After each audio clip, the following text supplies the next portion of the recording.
All right, so hope everybody's doing well.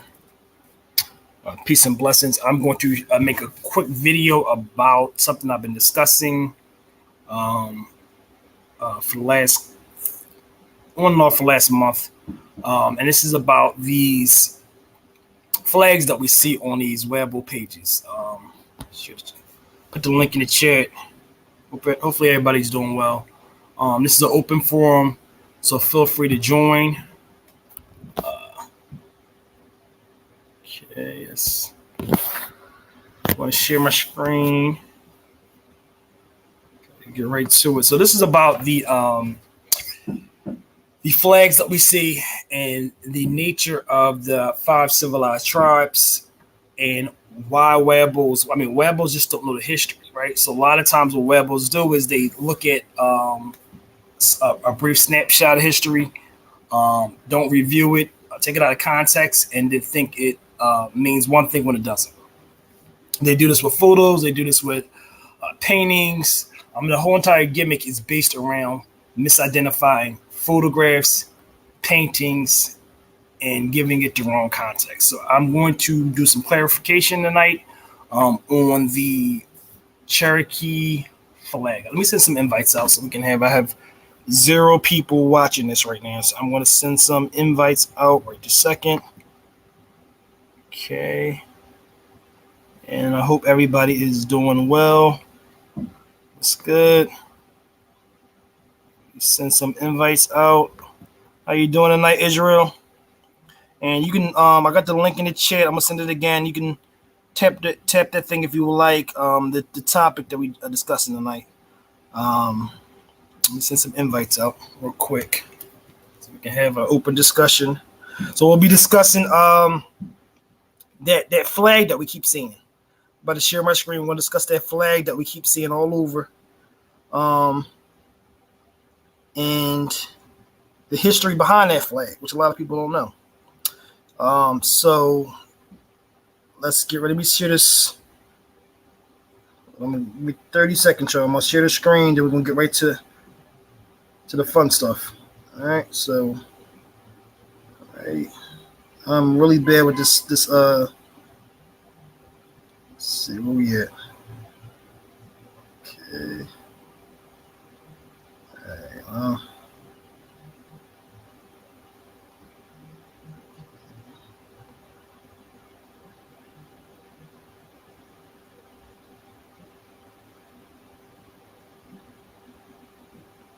All right. So I hope everybody's doing well. Hope everybody is in a safe place. I hope nobody is participating in this ridiculous holiday that has nothing to do with our ancestors. All right. So here's the rules. I'm not sure who that is. The rules are: this is an intellectual engagement. If you join this topic, you are welcome to share your opinions. You will do it respectfully. You will engage respectfully, or you will get kicked off immediately. All right. So I'm not sure who this is. Welcome. How you feeling? Who is this? That was a bad response. Who is this? Chaz. Who is it? How you doing? Chaz. Chaz. How you feeling like Chaz? I'm good. How about yourself? I'm not bad. Do you know anything about the Confederate flags, or do you have any other just things that you want to talk about? Period. I mean, I joined this live to talk about something I see circulating in our community regarding those Confederate flags with the wearable community. I was going to touch that, but anything on your mind tonight, in particular? You're echoing really bad. Huh? You're echoing really bad. I can't hear what you're saying, bud. You're echoing.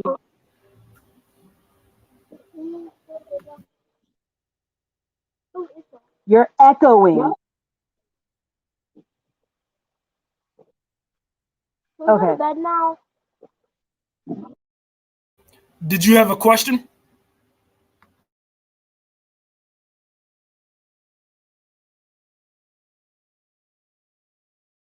So did you have a question? No, let me see. Am I losing her?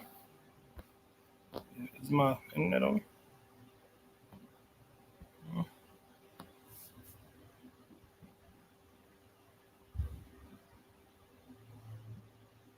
Am I here? Y'all hear me? I can't hear you.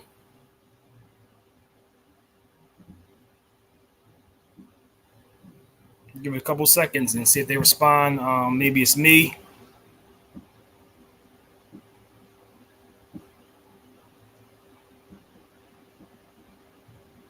Okay, it's not me. All right, so we're going to get started. I'm going to share my screen. We're going to talk about what I see, and it's bad. And feel free to tap the button and join. I want to hear what you got to say. So right now, let's get to it. This is right here. Let me share my screen. Okay, and this is I just showed an example of it. So this right here is what I'm talking about. This is the you'll see this all over where both pages. It's a history behind it.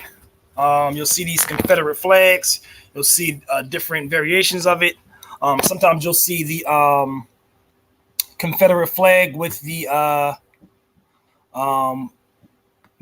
5 circles, with the 5 white stars in a circle, which symbolize the 5 civilized tribes. You'll see all different types of flags that reflect the intersection of culture with the Confederates and the tap this button. So I'm gonna share this right here now. And once again, I want everybody also share your opinions as well on this. If you disagree, definitely weigh in. Okay. Okay. So this right here is about the forgotten legacy of slavery, right? And people don't understand that this right here, these civilized tribes were pretty much forced to participate in slavery as part of an agreement. So they were mandated to participate actively in the trade of human beings, namely African Americans. And most of these people were mixed race, European and Native ancestry. So most of them were European and Native. You can kind of look at the phenotype and see the combination. So I'm going to get right to it. I'm going to so it gives us a little bit of background on the Civil War period. I'm going to start off at this third paragraph. So it says, in the case of the Cherokee Nation versus Nash, Judge Hogan looked at whether the 1866 treaty, which stated that people who had been emancipated by the Cherokee would, along with their descendants, have all the rights of Native Cherokees, ensured continuing citizenship for the people that I'm so sorry, guys. The lighting is bad here. For the people whose ancestors were freedmen and included on the Dawes Rolls. The U.S. government official list of tribal citizens between 1898 and 1914. In this case, the Cherokee Nation had held their revised constitution, which had expelled the freedmen from the tribe in 1983 on the premise that they were not full blood. They were not blood Cherokees, though many of them had black. You can look at them and tell many of them had black Cherokee ancestry and held more legal weight than in 1866. However, the judge ruled that the Constitution did not negate the freedmen's treaties rights and granted them to their forebears at the end of the Civil War. In other words, the Cherokee freedmen are a Cherokee.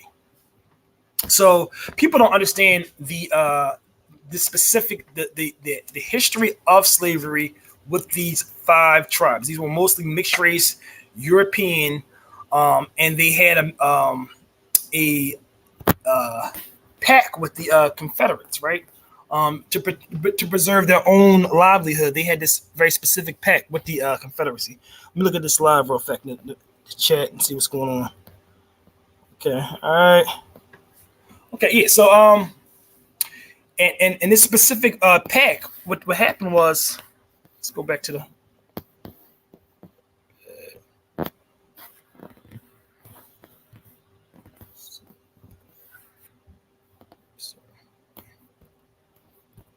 Okay, here we go. All right, so slavery was a reality of the indigenous life in the Americas prior to the arrival of Africans and Europeans. And there's a book called Slavery Country, The Changing Face of America. And what they explain is that the history of the Southern Indian captivity pre-Columbian era and the advent of the European colonialism meant that Indians found themselves thrust into a global economy underscored by a racialized system of human trafficking. Slavery was not peculiar to indigenous societies where captives were prisoners of war obtained from enemy tribes. Form that took in the antebellum South and elsewhere during the colonial American period. So with that, you have the influx of all these African captives. This is a form of commodity and wealth. They are Southerners.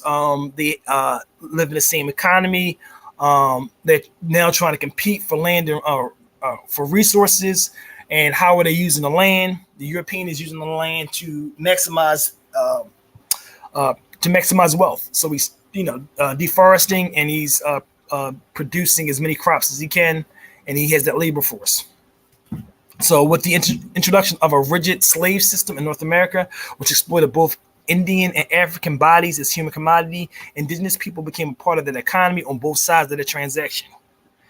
And this is something that you'll see specifically with the five tribes who are by paternal blood. A lot of them have a lot of paternal European ancestry.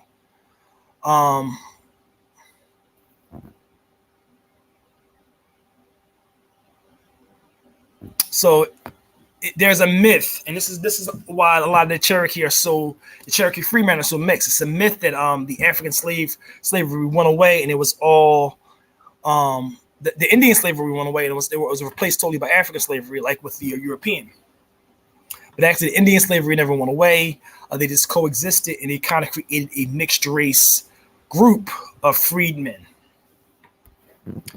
These five tribes, whose homeland was located in the southern interior, bounded the Cumberland River to the north, and Valley and to the west, and those who included the Cherokee adopted racialized chattel slavery in the 18th century. Southern whites urged them to participate in the enslaving of black people as part of a federal government civilization effort.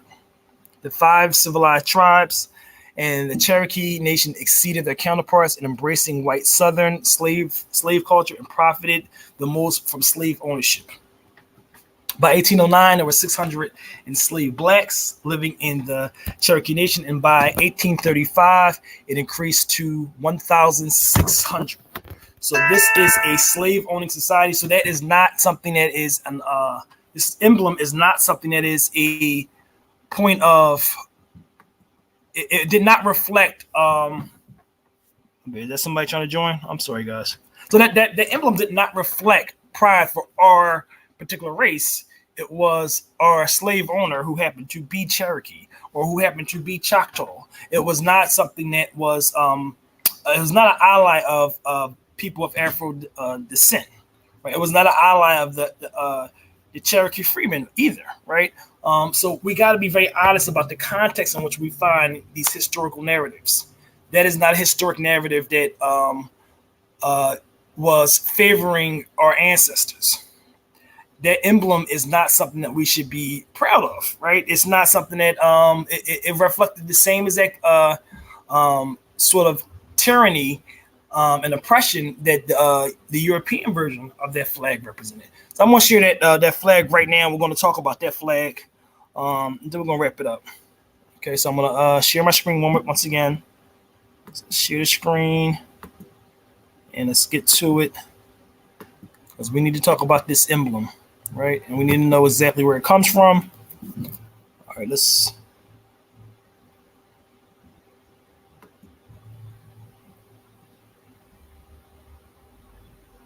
think this might be it. Okay, that's it.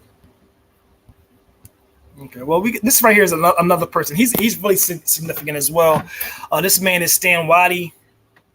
He owned by himself hundreds of slaves, and he was a very, very racist Confederate. And he was he was one of the people that promoted that flag as well.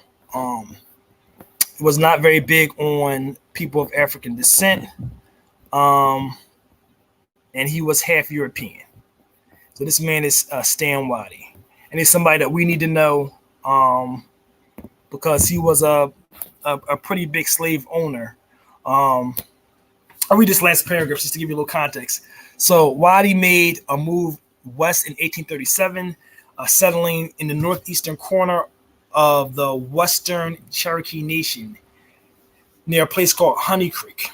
Thousands of the Cherokee weren't so lucky. A majority believed that the treaty was invalid and stayed while Chief Ross appealed unsuccessfully to Washington to nullify the agreement. Now, Chief Ross is another Cherokee leader at the time. He was in support of the Union Army. So by 1838, the U.S. military began evicting Cherokees from their homes and forcing them to migrate. Of the 1,500 Cherokee people who made of the estimated 15,000 Cherokee people who made an arduous journey, as many as 4,000 died. And so that wasn't really about his life. I thought that would be a little bit more about his ownership.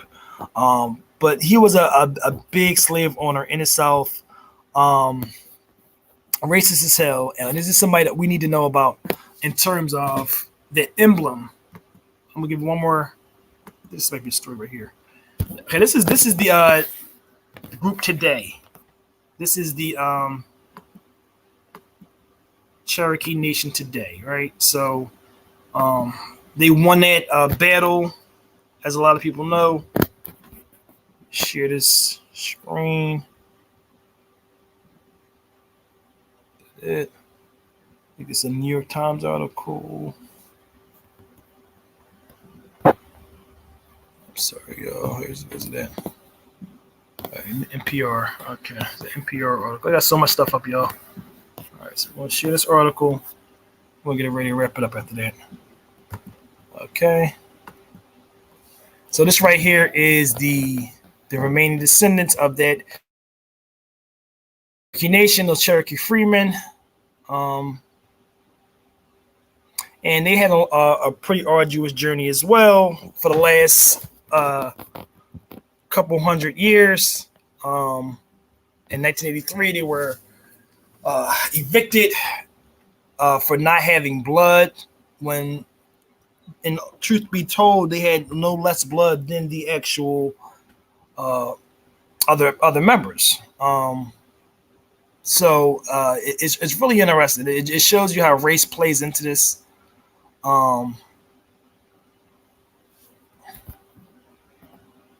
So the Cherokee members voted overwhelmingly to strip the 2,800 freedmen from their membership, defining tribal citizenship by blood.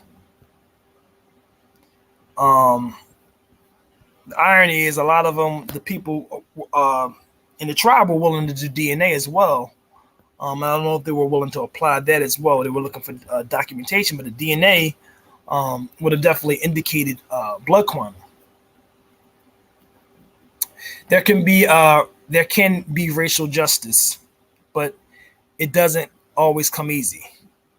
What this means for freedmen people is we will be able to continue our citizenship, and also that there will be able to preserve our history. All we ever wanted was the right promised to us, and to continue to be enforced. They had a long and arduous journey. These are the descendants of these are the captives of the Cherokee Nation. And we got to remember, these symbols are very indicative of their tumultuous history. We need to. I think there's somebody trying to join. It was just, all right. So if you join this live, bro, you gotta. So if you join us live, you gotta intellectually engage in an appropriate manner, or I will knock you right off. Okay. You're welcome to join.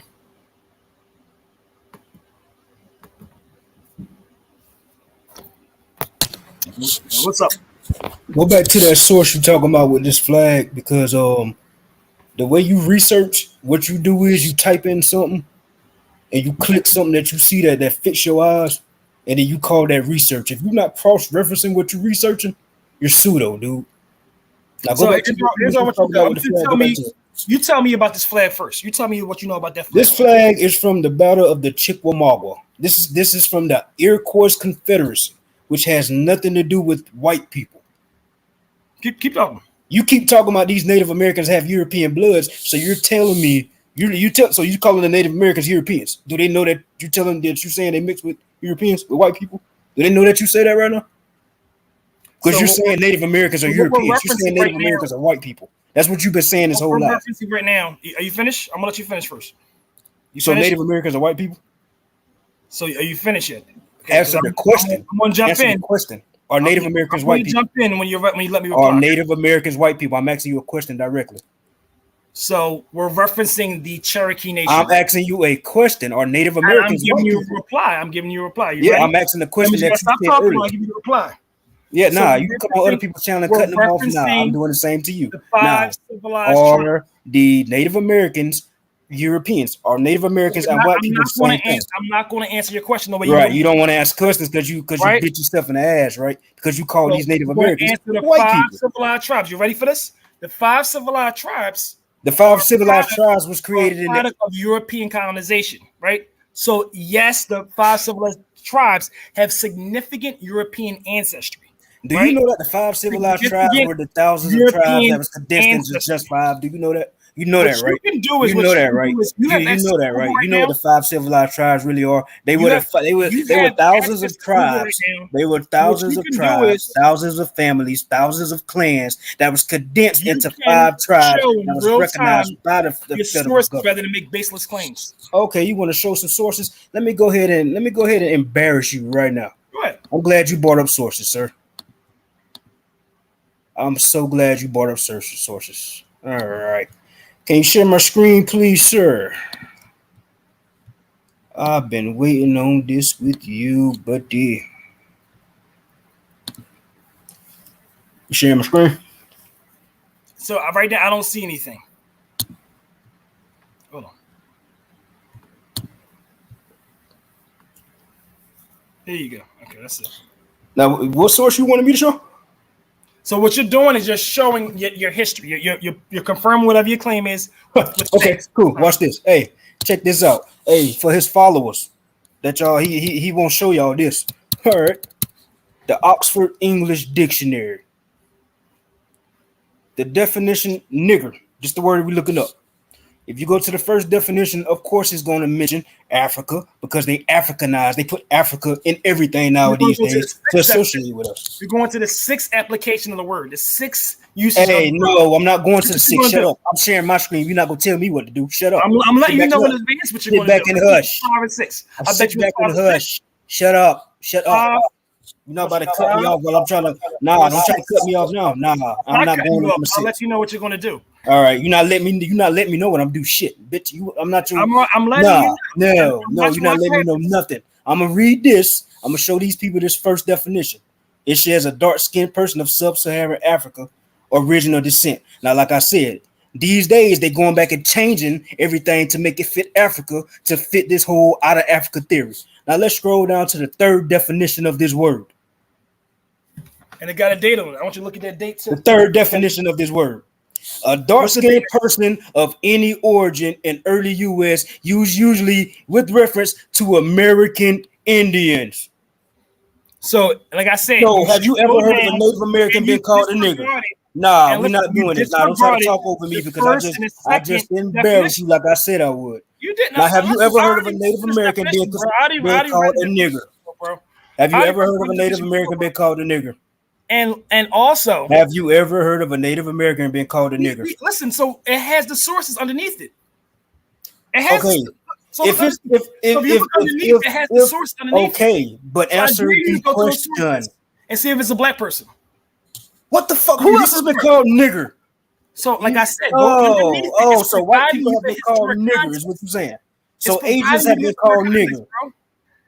You sound smart, right? It's providing you historic context underneath it. Embarrass your ass, like I said. You're not embarrass my ass because listen, it's providing you the historic context. It's providing you. Time out. Okay, stop. Hush. Wait. So you need me to click a link just to make sure it's a black person, right? What I'm stating is underneath it's providing you examples, right? Okay. Go to one of those examples. And I'm asking you, why do you need me to go to an example? Because that's providing you the historic context in which they're referencing. But aren't you the same person who said the word nigger, negro, and all that goes back to Africa and is exclusively to black people? So why do you need a source on nigger because it's saying it was referred to the American Indians? That's why you need to see a source now, right? I'll play a fucking game though. Let's click one of these. Let's click one of these. Yeah, let's click one of these. Yeah, now what? The only application. I clicked it. The only application that you want to reference is Portuguese. I clicked it. Now what? All right. So what you do is you look at the context. You look at it's a source. It's providing you some context. If it says a dark-skinned person of any origin in early U.S. usually used with reference to American Indians, what are you talking about? You just got embarrassed on your own page. You never showed your people. Hold on. Yeah, man. Hush. It's providing you the context. Hush. Let me show the people something else. No. If it says a dark-skinned person of any origin, what do you need context for if it's telling you what it means right here? Absolutely, we need context. Look. It says right there what the context is saying. Here we go. What more do you need? All right, so look. So right there, look underneath, it has years and it's providing you context. No, don't go away yet. Do I need to click? Do I need to click one of these for context too? For the African? It's providing you examples. Yeah, this is the first definition that says African. Do you need me to click one of these links? We already know what that's going to be. We already know the word Ethiopia is referencing Africa. Scroll down to that third one now that you were so proud and quick to go to. No. Why don't you need no? You're trying to play games. So answer this. So you don't need me to click a link on the first one, but you need me to click a link on the third one. Not the first one because the first one says African, right? But on the third one, you need me to click the link. Is going to be. You're saying it's not Indian, right? You're saying it's a different group. So let's go see if it's I did not say that. You're putting words in my mouth now. No, you put words in my mouth. I said the first definition of this word. Hey, shut the fuck up. I'm building right now. Shut the fuck up. I'm building. Shut up. I'm building. No, you're not embarrassing you. Now you want to talk over me. I'm embarrassing you. Now you want to tell me how to do my build. I'm building right now. I'm building, bro. Definition 3. Let's go. I'm building. I'm building. I'm going to follow up after and then show everybody what you can't follow up the Oxford English Dictionary of this fucking word. The proof is right there in your face, dude. You don't want to talk about it now. Now we're talking about. You won't let me talk. Shut the fuck up. Shut up. I'm not going to stop in my live, bro. You know that's not going to happen. Nigga, fuck you and your live. Shut the fuck up. That's not going to happen. What's going to happen is you're going to get knocked off. Like I said, the definition of this word today, they're going to tie it to Africa. You need me to click one of these for Africa? You don't need me to click a link for the first definition, but for the second one, you need a link for the third definition, all right? No, because you're saying it does not apply to Native Americans. So since you're making that claim, let's follow through and look at the context. No Native American has ever been called a nigger. Bro, let's look at the context. That's all. The fuck is you talking about? It's going to confirm what you're stating. If Native Americans laugh and call your ass nigger and they don't call themselves nigger, then guess what? They're not a fucking American Indian, which this word applies to. What are you talking about? And see the usage. They're providing you examples of the time it was used, bro. Because ain't no way your people in your comments just sitting here following up your speedo ass. You the you just got fucking embarrassed. You got embarrassed. Let's scroll down. Now, let me shut up. So it's not going to happen. You're not going to tell somebody to shut the fuck up. So because you're talking over me. I'm trying to build and you talking over me. Now what you want me to click now? What to click now, Steve Urkel? What to click now, Urkel? So right now, you're going to go to the third one. Go to the third one. I'm at the third one. Shut up and pay attention. And now talk too much. Highlight it. Yep. And now find out that what you do is highlight the whole thing. Yep. Put it in the Google search box. And then find out Google, the context. I'm not a Google scholar like you. You said find out what? How was it used? Where was it used? It's referencing something, right? It's referencing something. It's telling you right here that it's replied, that is in reference to dark-skinned people. Providing you the context underneath, right? And my nigga. This is how context works. This is how context works. This is how context works. Now we don't want to read context works. This is how context works. This is how context works. This is how context works. This is how context works. This is let me show you something. This is how context works. This is how context works. This how context works. This is how context works. This is how context works. This is how context works. They're telling you the definition of the definition of this word. A dark-skinned person of any origin in early U.S. usually used with reference to American Indians. Don't cut me off. Be quiet. Nobody on this live, nobody in your chat right now has ever heard anybody else besides Black Americans be called niggers. Stop playing. So what you do is you get money. You trying to get money off your followers. You embarrassing, dude. You are embarrassing. So the problem is you don't want to console them. You are fucking embarrassing, dude. They're providing you examples of the context. Bro. You embarrassing as fuck. You're embarrassing yourself because it's providing you the context. All you embarrassing, dude. Right there. Nah, you ain't. Let me go ahead. Let me do this. Because you fucking embarrassing, bro. You embarrassing. You fucking embarrassing. Absolutely, let's do it. You fucking embarrassing, bro. That's brazen. Yeah, would you like to live? Sure. I gotta download something. Nah, we're not doing all that.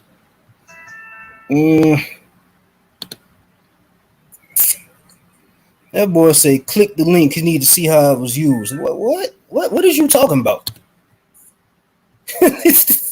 Hit the button, though. So now you talking about click the link. What you want me to click, dude? Where am I going?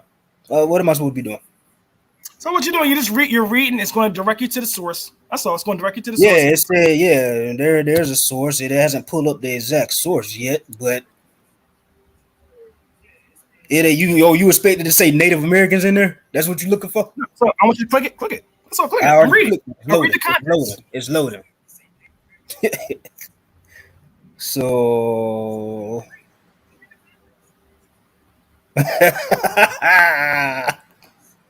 we gotta find the actual word. Then we gotta find it in the context. We gotta find what word. We gotta find nigger. Okay. This is fucking funny.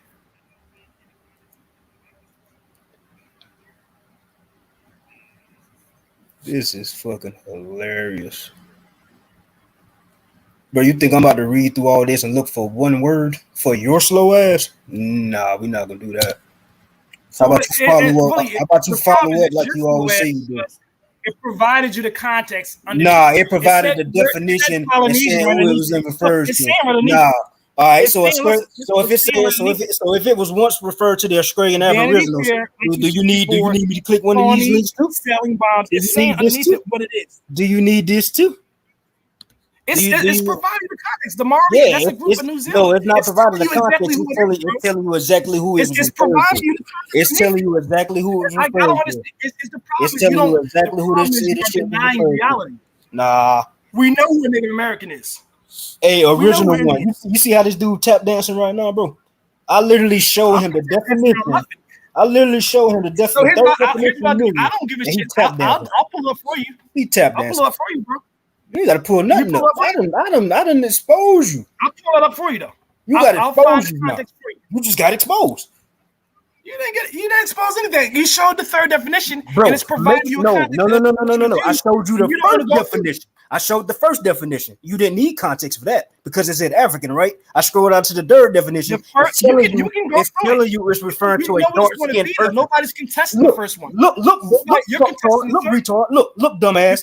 Look, dumbass. Look. You're contesting the third. The first definition says a dark-skinned person of sub-Saharan Africa. That's the primary usage of the term, bro. That's what that means. A dark-skinned person, right? A dark-skinned person. Let's go down to number 3. Let's go down to number 3. Let's go down to number 3. Number 3, a dark-skinned person. And it's American Indian. Show me a dark-skinned Native American right now. Show me a Mongolian. Show me a dark-skinned Mongolian. What is that? Look, 1846. Look, that's all, bro. Go to it. I don't give a link next to it. What are you talking about? What are you talking about? You don't want to tap the link, do you? My nigga, if it says dark skin, show me a dark skinned Native American. Why is that so hard to do? I can see where it leads you, bro. Show a dark skinned Native American. Like, all right, here's what I'm gonna do. I'm gonna let you go off. Now you want to tap dance. I'm gonna let you go off. Show a dark skinned Native American, bro. I'm gonna tap it off. I'm gonna let you dark skinned Native American. All right, I'm gonna pull it up myself. What's up, bro? I'm gonna bring you on now. How you feeling, man? So I'm gonna pull this up myself for him. What's you up, all good, man? Glad you joined. Yeah, I want to see a dark-skinned Native American myself. Yeah, I do too. Let's see. Oxford definition of English. Oxford English definition. I'm gonna share my screen so everybody can see what I'm doing in real time. All right, let's share the screen. Okay. Because that had a link next to you. You saw the link? I saw a link. I saw a link clear as day. All right, so let me share my screen. All right, Oxford definition of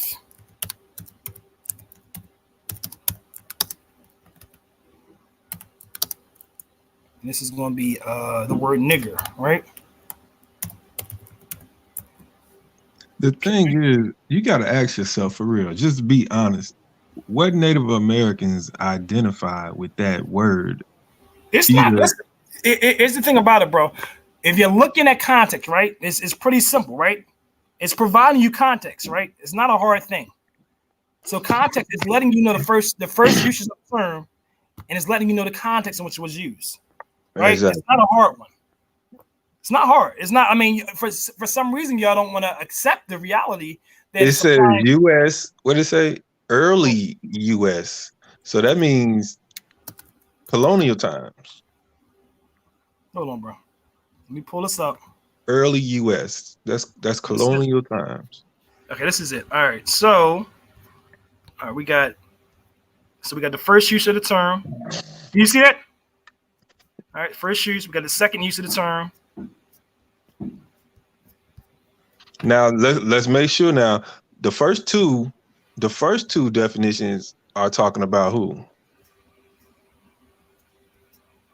So I mean, it states exactly what it's talking about. It's staying Negro, and Negro has a definition as well. You know what the definition of Negro is, right?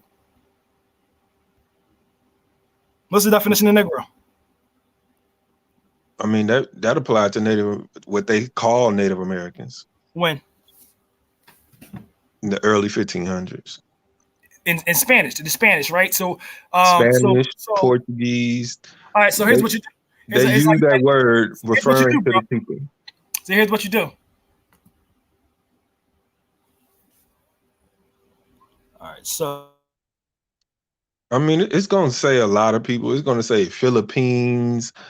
It's going to say a lot of people. But the main definition says early U.S. But the problem is Native Americans, they're not gonna agree to Negro. They're not gonna agree to slavery. They're not gonna agree to nigger. They're not gonna agree to none of that. So who are they talking about if they're not agreeing to it?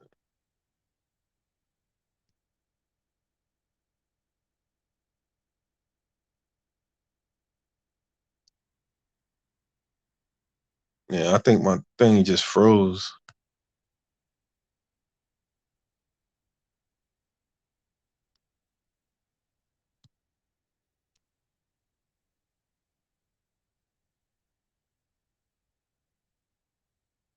Or maybe he froze.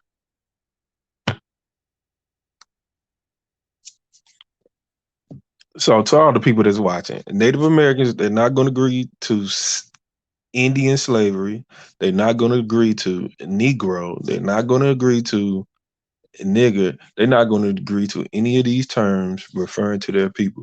So who are these people that they're talking about? And then Where are these copper colored Indians today? The white man is still here, who was here back then in the 1800s when they was using the word copper colored. The so-called black man is still here when they was using the word copper colored. Where are these copper colored Indians? You can't tell me they all got, what they call it? They all got mixed. They all got mixed with Europeans and turned white. Like that's impossible. That's mathematically impossible. All the copper colored Indians are white. It's not one tribe that's copper colored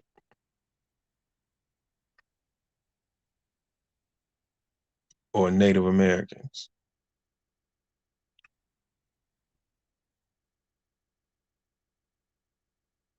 Shit is crazy. It's like this is common sense.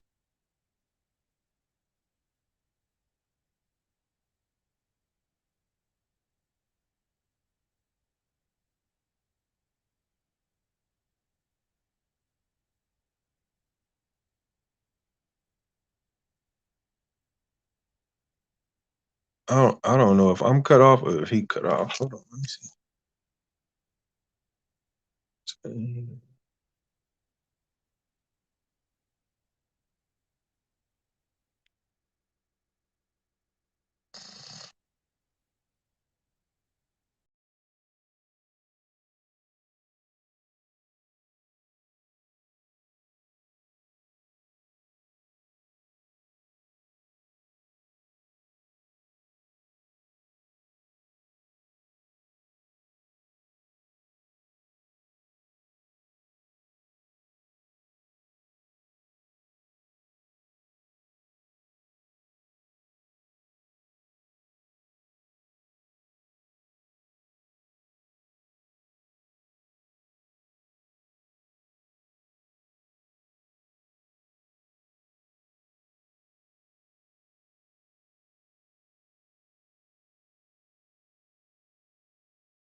What's up, bro? My bad, yo. My phone died. Are you there?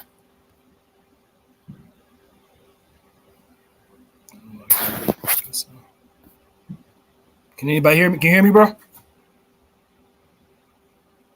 I see the thing moving. All right, so I'm not sure. All right, so let me share my screen again.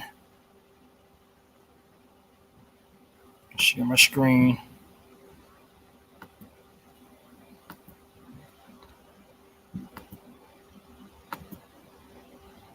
Okay, so here we go.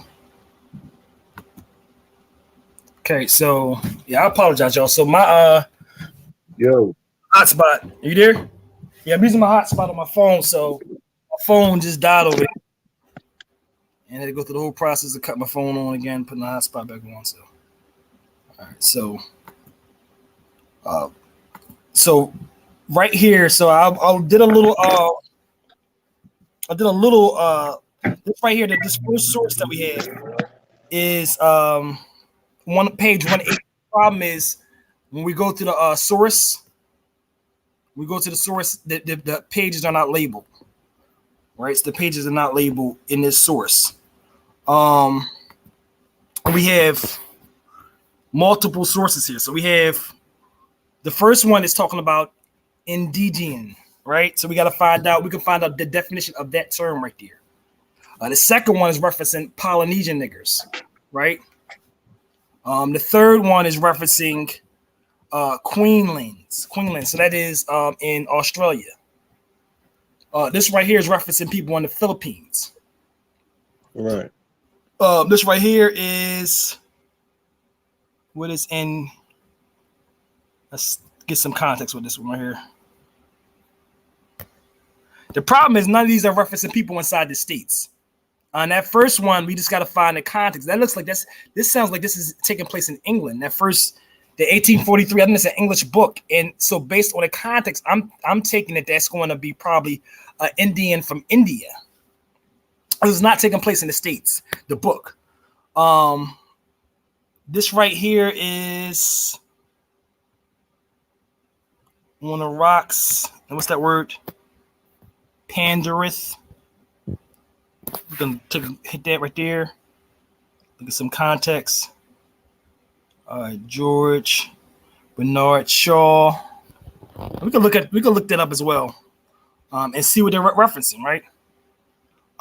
This next one is Vanity Fair. Let's see what that's referencing. So we know, the word tawny definitely means tan, though, right? So that's usually not a word that they use for black people, tawny, because it means tan. So most of these words don't seem to be really used in the usual application of a black person in the States. Let's see what this is. Did you want to look one of them up? I'll follow up. I said I wanted to look these words up to find out. But a lot of these are foreign, bro. I mean, they're not applicable to the U.S. You know what I'm saying? And then we have the next use, and then from that, they have different uses under that term, right? So this is for any person, right? So it's 3, any person, dark skin, and then they show the different groups. So the first group is Australian, Aboriginal. Then they say New Zealand, African American, regardless of skin color. Another use for African American. So it's providing you different. It's providing you different applications. This is a more broad version of the term. This third definition right here. And then it's right here. This version of the term has social applications. So it's white nigger. So in this use is showing that it can apply to a white person. You know what I'm saying? So it's obviously like. Are you there, bro? Let me see. Am I by myself? I can't hear nobody. Oh. You there?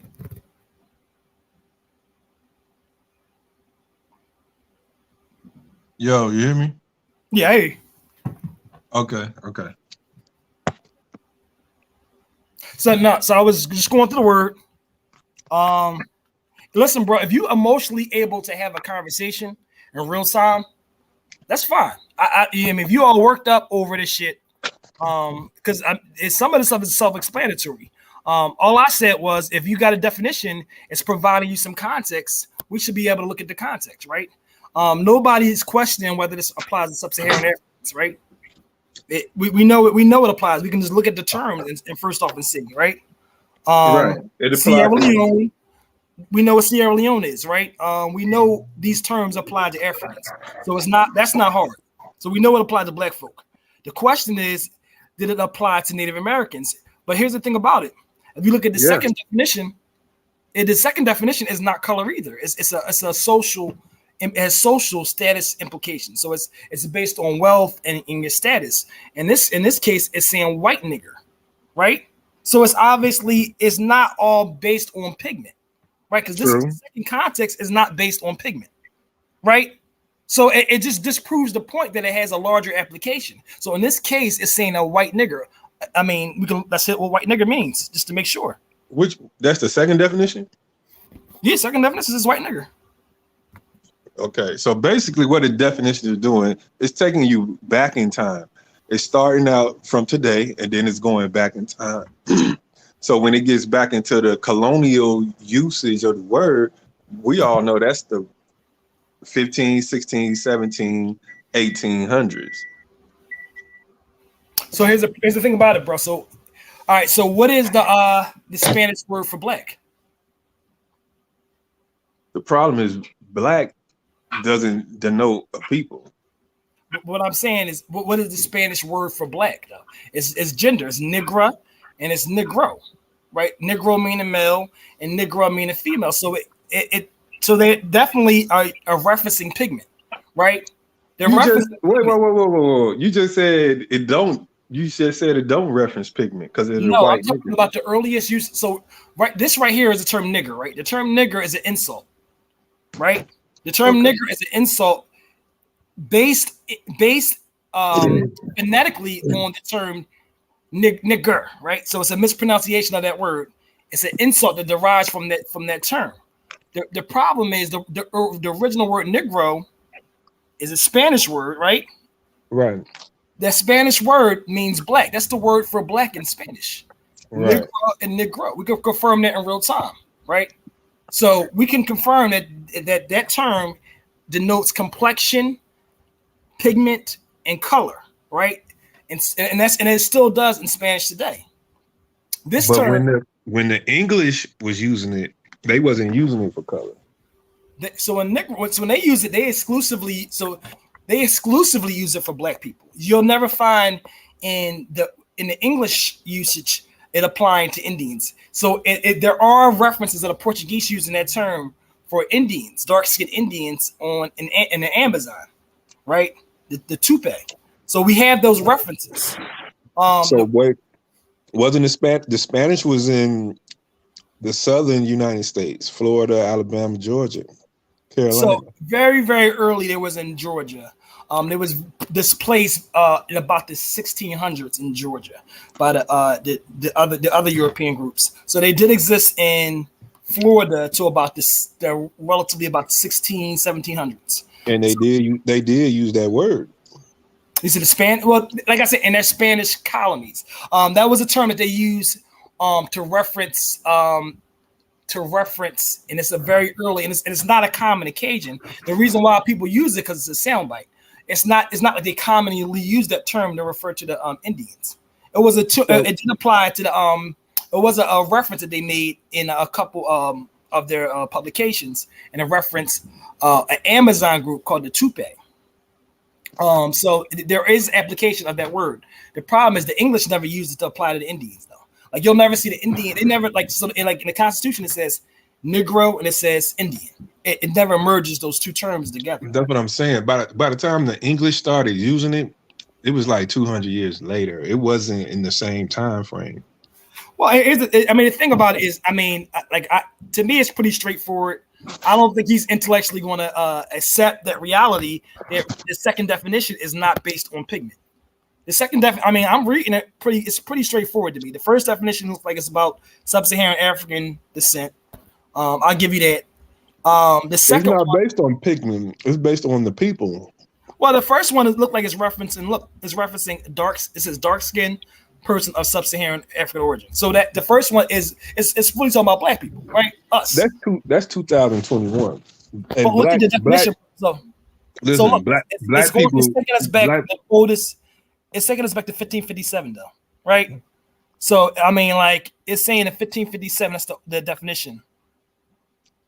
Yeah. So it's talking about complexion. It's talking about dark skinned people. You know what I'm saying? So I mean, like it seems pretty straightforward. So where are the dark skinned Native Americans today, 2021? Where they are? Where they at? Where are they at today? Today. We still got the. Have you ever seen a Ramari?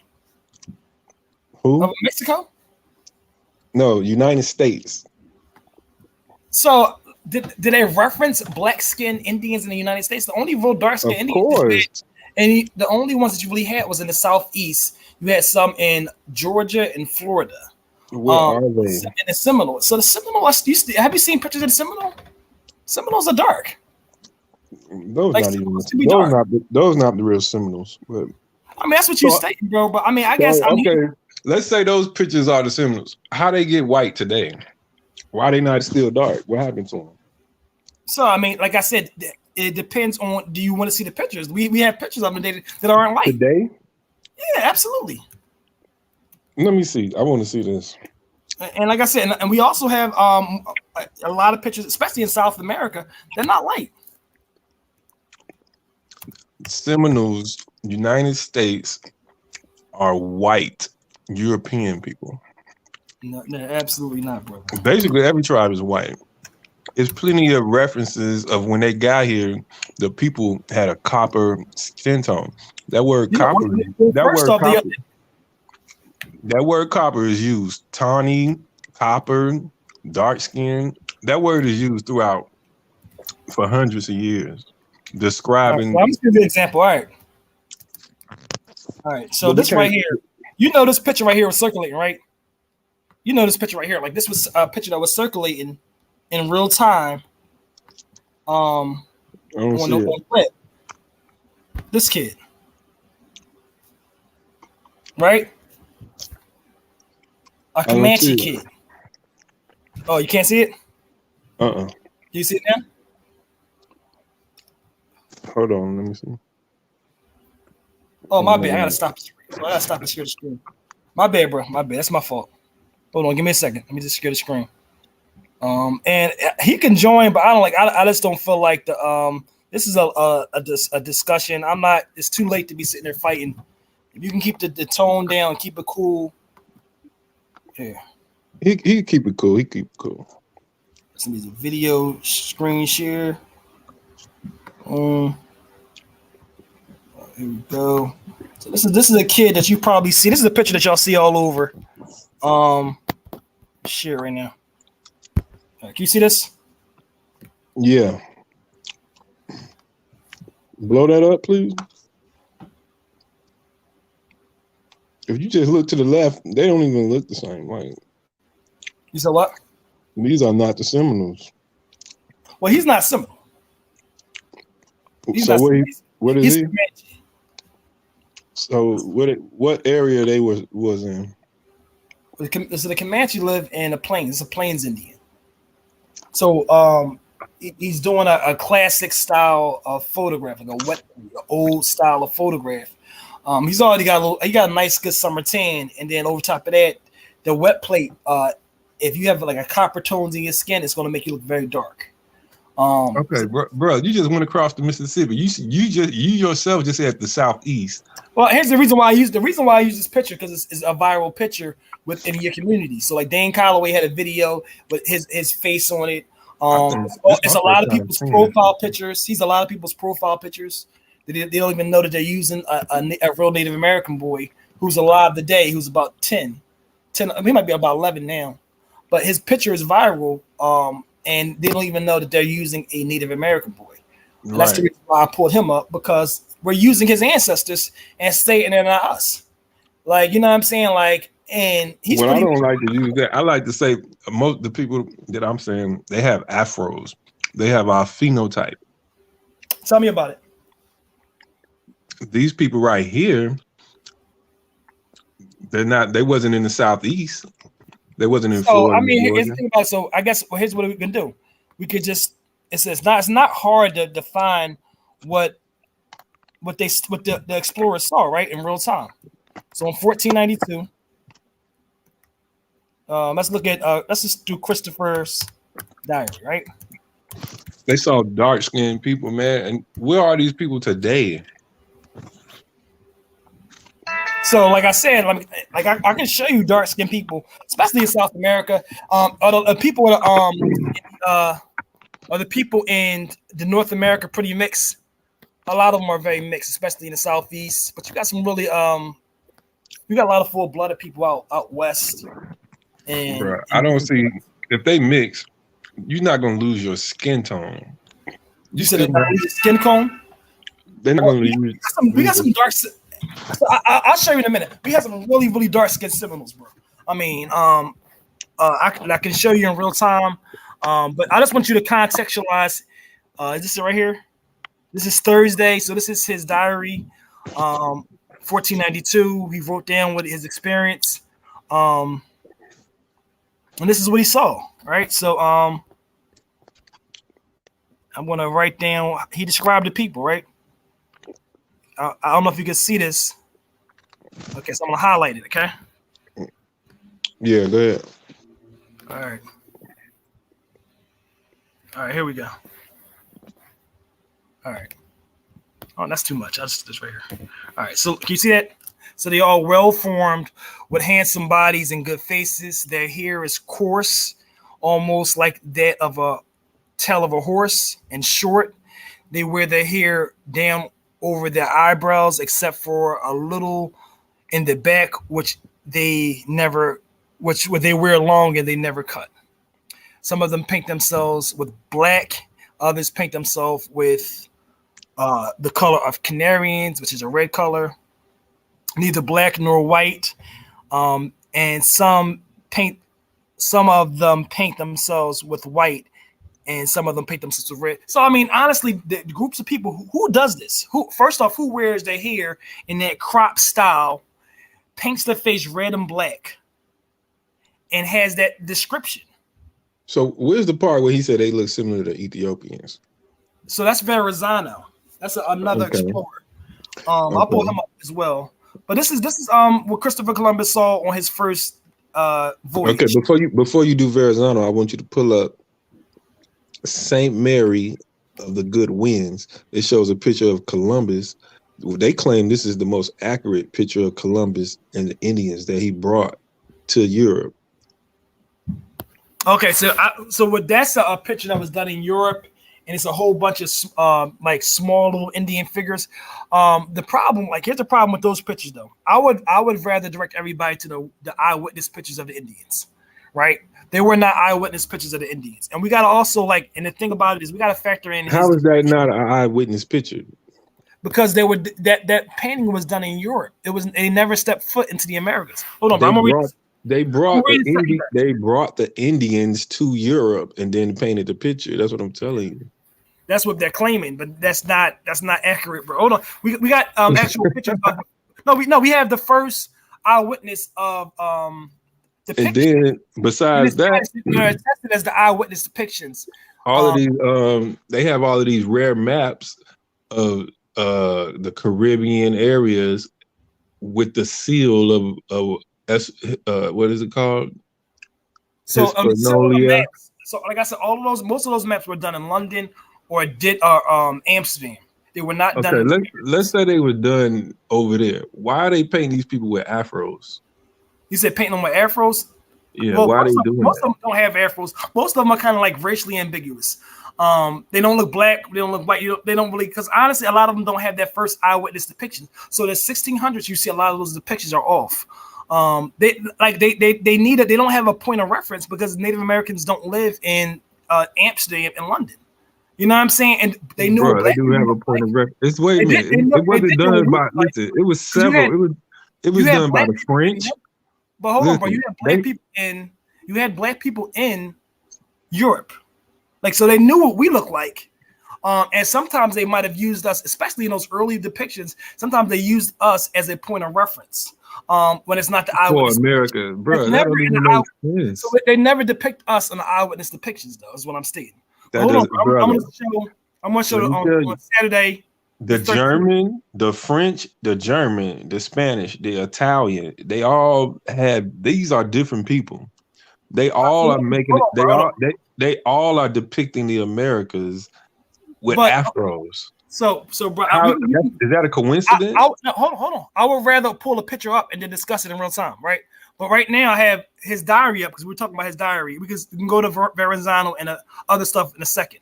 But right now, look. So on Saturday the 13th, he comes to a new location, and he says, as it dawned, many of the people came to the beach, all young. I have said they all have good stature, very handsome, with their hair not curly but straight and coarse like horsehair, and all of them are very wide in the forehead. And you know what? I've seen this account, but I've never seen the horsehair part. So where did you get this? Where did you get this from? This is not where I get. This is his diary. Look, we can confirm in real day. This is the diary of Christopher Columbus, October 11th through October 15th. That's his diary. This is a real diary. Sword? You can consult on Thursday, October 11th. This is what he saw. This is a source. Would you post? Who posted this? This is a transcript of his diary. From where? His diary. So here's what I would rather you do. I would rather you confirm in real time his diary, right?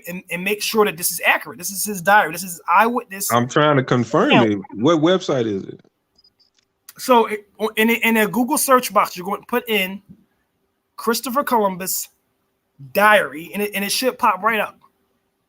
This is where the we're getting our history from in terms of Christopher Columbus's encounters. Is this a revised copy? Is it translated from the original language? Absolutely. Right. Okay. Yeah. So we know they wasn't using the word black. But right now, I see the word black. So here's the thing, bro. If you can read Portuguese, go for it, right? If you can read Portuguese, go for it. I'm sure it's going to also say horsehair as well, though. That's the point, right? It's still going to say horsehair. Look at this. It says none of them are black, but of the color of the Canary Islands. What? They don't even use the word.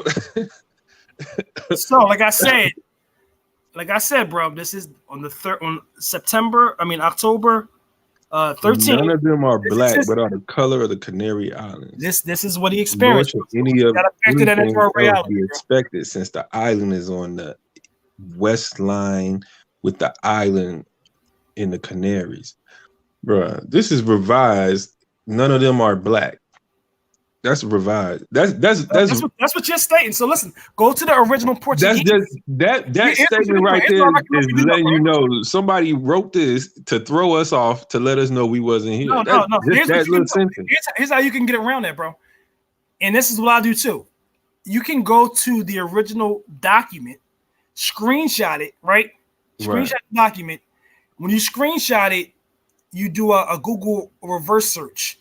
And it's going to let you excerpt the text in its foreign language. Excerpt the text in a foreign language. And then translate it. You go to Google Translate and then translate it into English.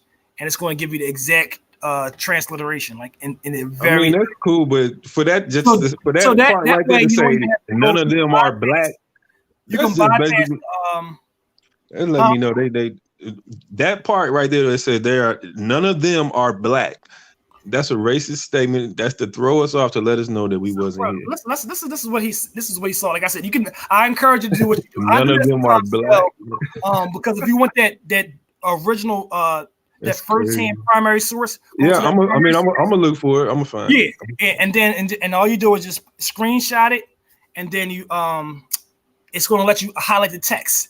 You highlight the text, and then you bring that to a translation. Okay, so how is it possible that the German, the Italian, and the French, and they all have these pictures or even statues of the American Indian with afros?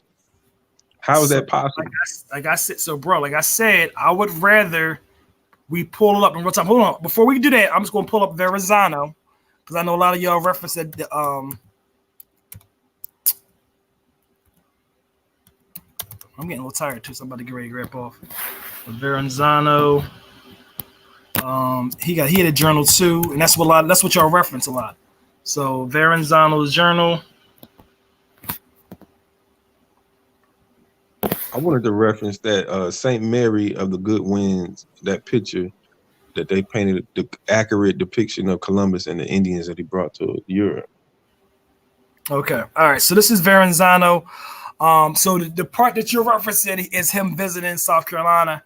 He visited in 1524 to 1528, and this is what he wrote. This is called the Written Record of Voyage 1524, and it's a letter to the king who sponsored the voyage. And let me highlight the part that you talk about. All right. Before he went, okay, look. So I'm going to highlight it.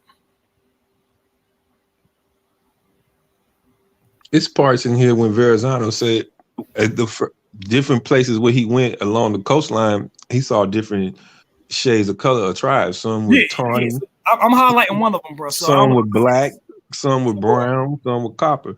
So it was various shades over here. So hold on, bro. Look. So do you see what I highlighted? So they go. All right, hold on.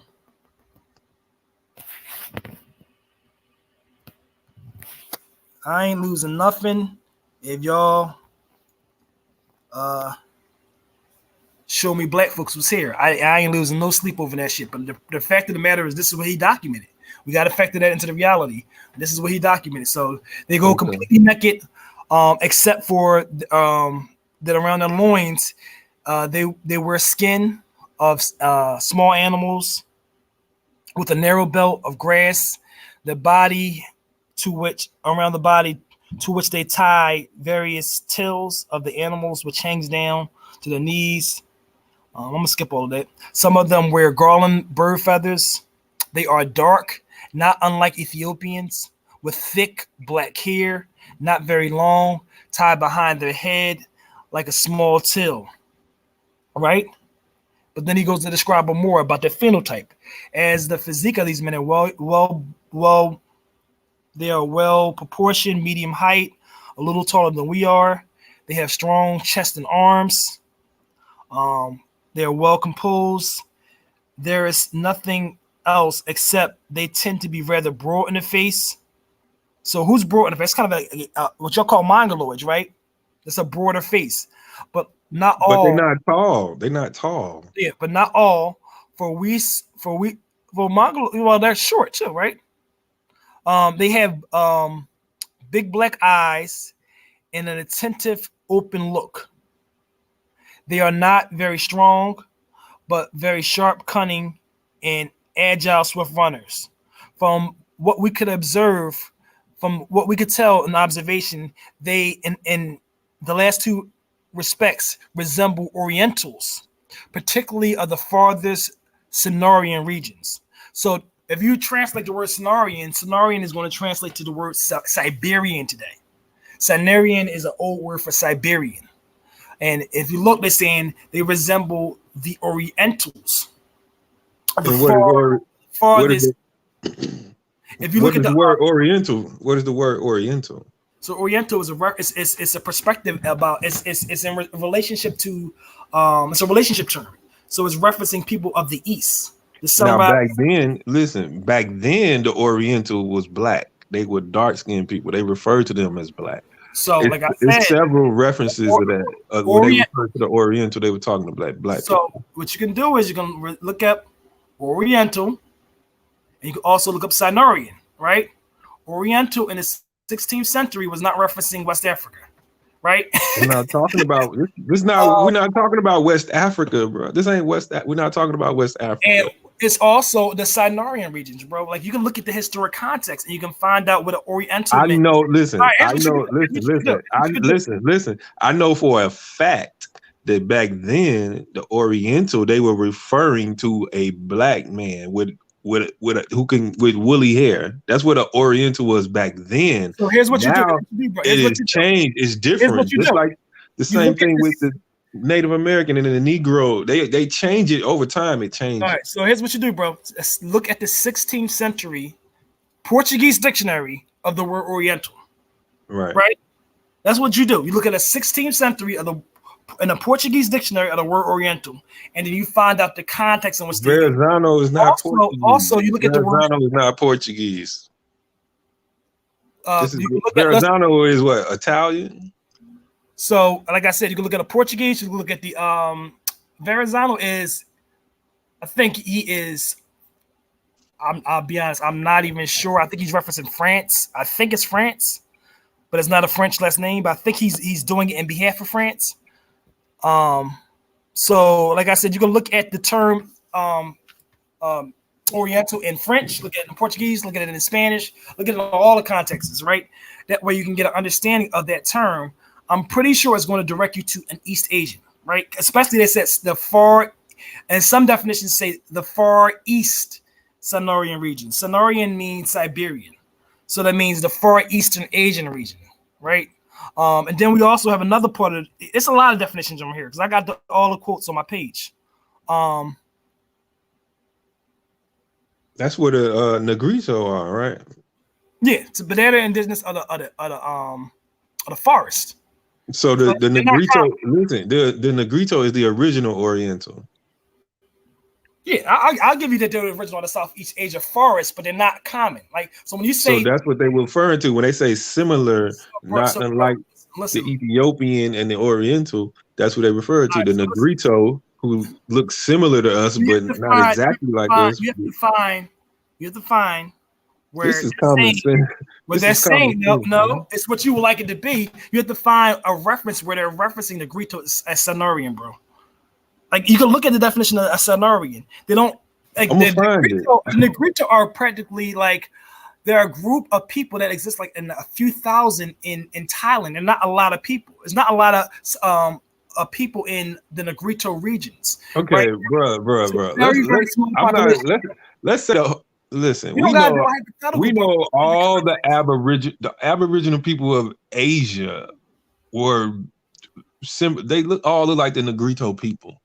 That's just hands down. Everybody knows this. Same thing. Everybody knows, bro. That, like, the Negrito are the people of the forest, and they look like the people of the forest. Okay, I'm not. Listen, you're being a little too specific. We know the original people would look like the Negritos. I don't care if they was in East Asia or South Asia or the Pacific Islands. It don't matter. They all look. They all had this Negro, like what they call a Negro look.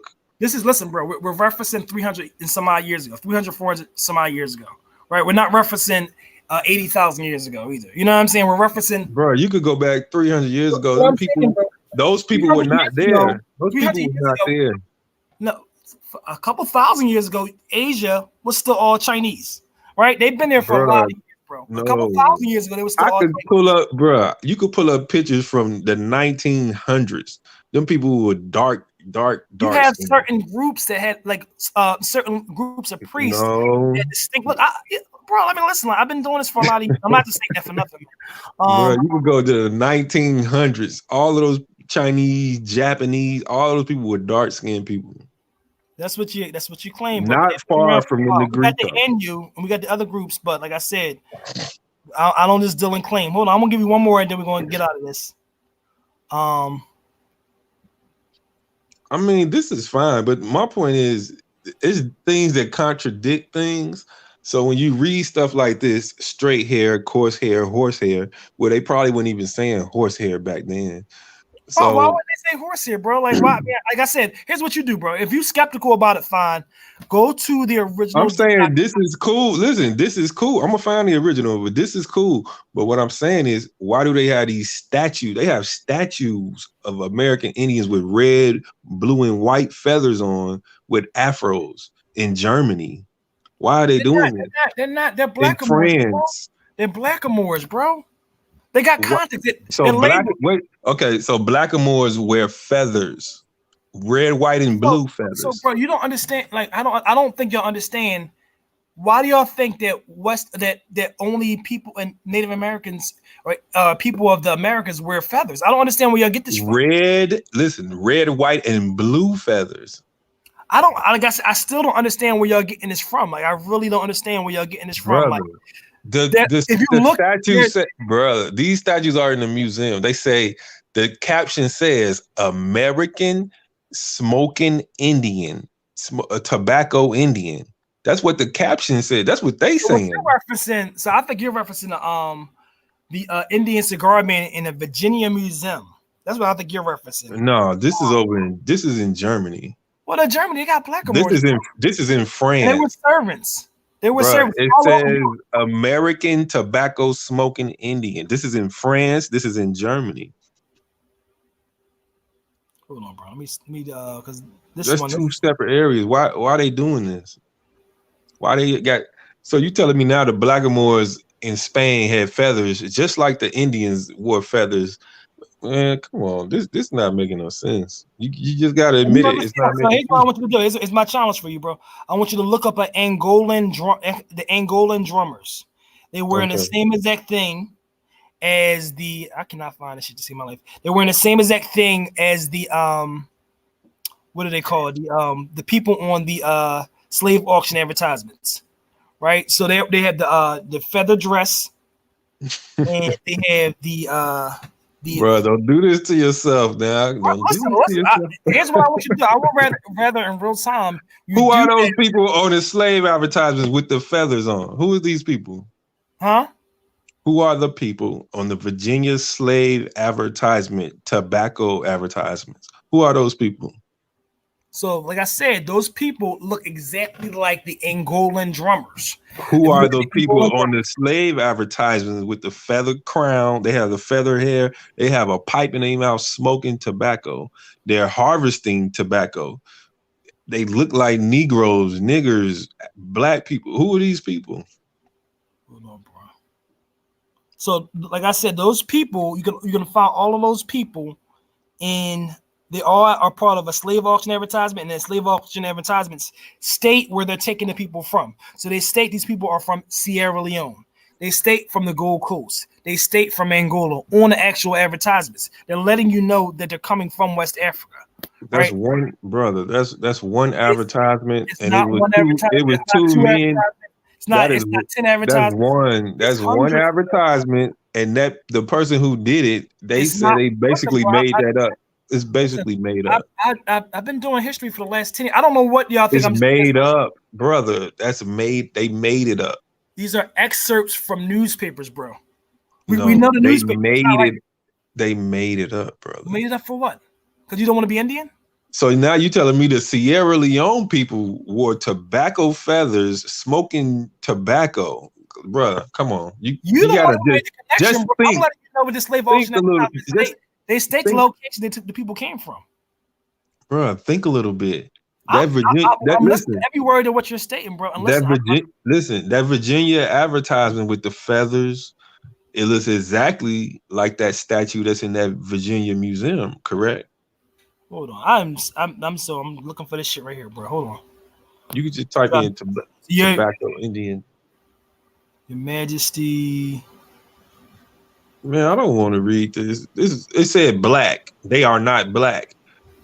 Man, I already know somebody that made this up. Well, why don't you just go and like would you rather go to the original? That's a send off. They are not black. Okay, we're gonna send your mind over here. They sending you off, man. Who's sending you off, bro? They are not black. Columbus said they are not black. Are you serious? You believe that? It's not about what I believe. Like who's sending you off though? That's my question. Whoever wrote this and said that Columbus said they are not black. That don't even make sense for nobody to even say. Why would they even put that in there? Pull up the tobacco Indians in Virginia and Germany and France. Why they all look alike?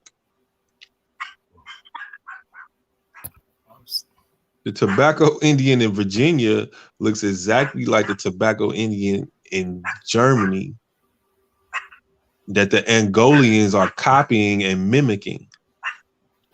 Hold on. Okay, all right. Here's another one. I'm sorry. I took a long time. These are so many of these motherfuckers. God damn. All right. So this young man, I think this one is about the olive skin. Okay. All right.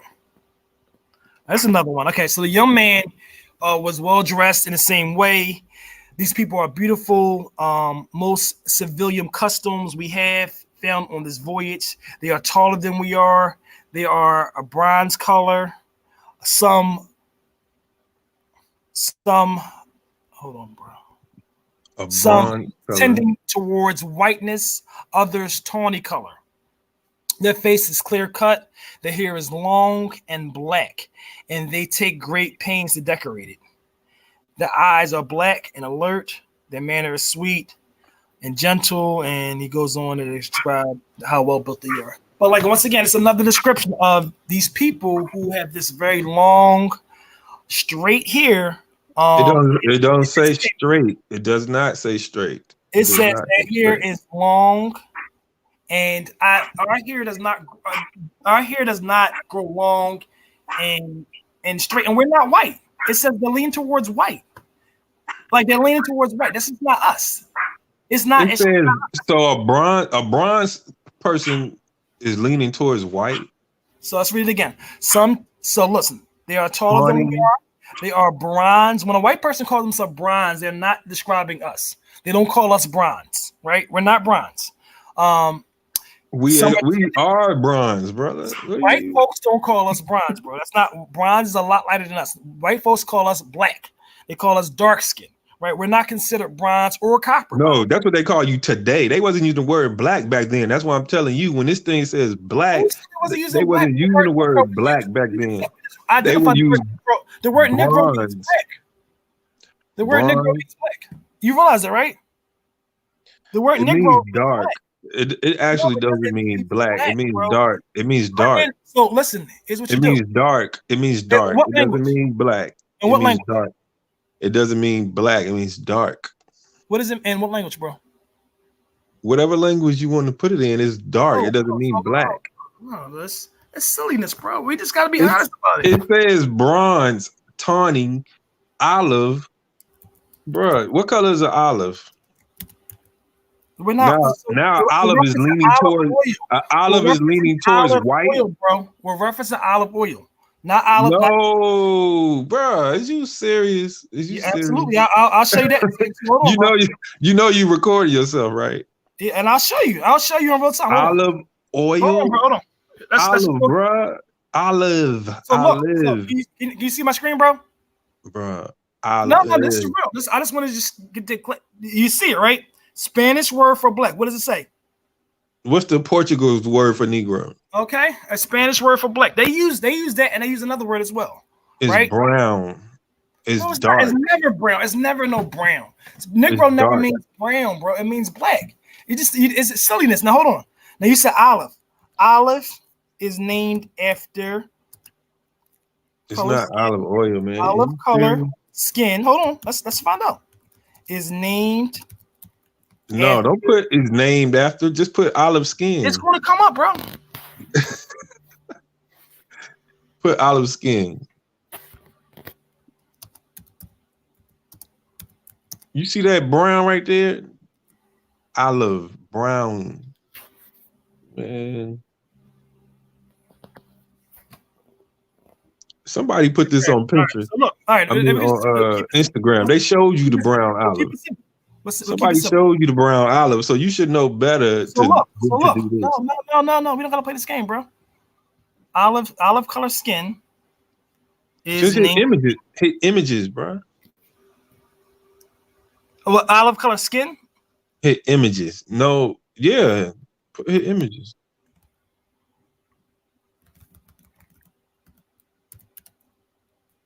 It's not. I don't even. What color is olive oil? Olive oil is like a yellow color. Bronze, yellow, and tawny, and leaning towards whiteness. None of that makes sense. All of those should be in sync with each other. Bronze, tawny, and olive. All of those are describing a color, which they all should be in sync, not leaning towards whiteness. Somebody remix this, bro. Just hit images. You playing a game. You pulling up stuff. Just hit images. It's simple. If you hit images, why are we hitting images? Because we don't even know the context of the image. That's what you know. Olive complexion. There you go. Olive complexion. You see all them brown skinned people on there? What brown skinned people we see, bro? We don't see no brown skinned people. We see white folk. Look, we see white folk. We see variations of white folk. No, it's right there. Man, this is disingenuous right here, bruh. Just scroll. Okay, so what exactly is olive skin? Let's read it. No, let's read it. So your complexion is, look, it depends on the pictures. Olive skin. Look, hold on, relax. Olive color is the perfect blend between two neutral undertones with the green tinted skin. What's green tinted? Olive oil is green tinted, bro. Is bronze and tawny green? Which gives a beautiful olive tint to your skin. Is bronze and tawny green? Hold on. Light olive skin usually is cream to beige, whereas dark olive skin is moderately brown. Right? When they say moderately brown, they don't mean black folk. Olive skin is uncommon, hence not many of us are aware of the existence of the shade in the skin color palette. Okay, so and what you can compare it to is you can compare it to olive oil. Olive oil has that specific tone. Oh, you can't. Can you compare it to bronze? Can you compare it to bronze? Huh? Can you compare it to bronze? So this is when they say green hue. Bruh, ain't no. So you telling me people had a green hue to their skin? If you look at a Italian with olive skin, you can see. Look, wait, stay right here. Look at those olives on the side. You see how dark the olives are? See how dark that olive is? That's olive oil. Bruh, that thing didn't say no olive oil skin tone. What are you talking about? That's olive. Like, so here's, you want to put money on this, bro? The olive skin is named after the oil or it's named after the plant? Like, that's just olive. It's not after that oil, man. Named after the oil. I mean, after the actual olive, the actual physical olive, not the broke down oil. Let's see. All right, let's go through it. In real time, no, we don't need to play this game. I mean, it might mean that to listen. It might mean that today. Back then, they wasn't talking about no olive oil.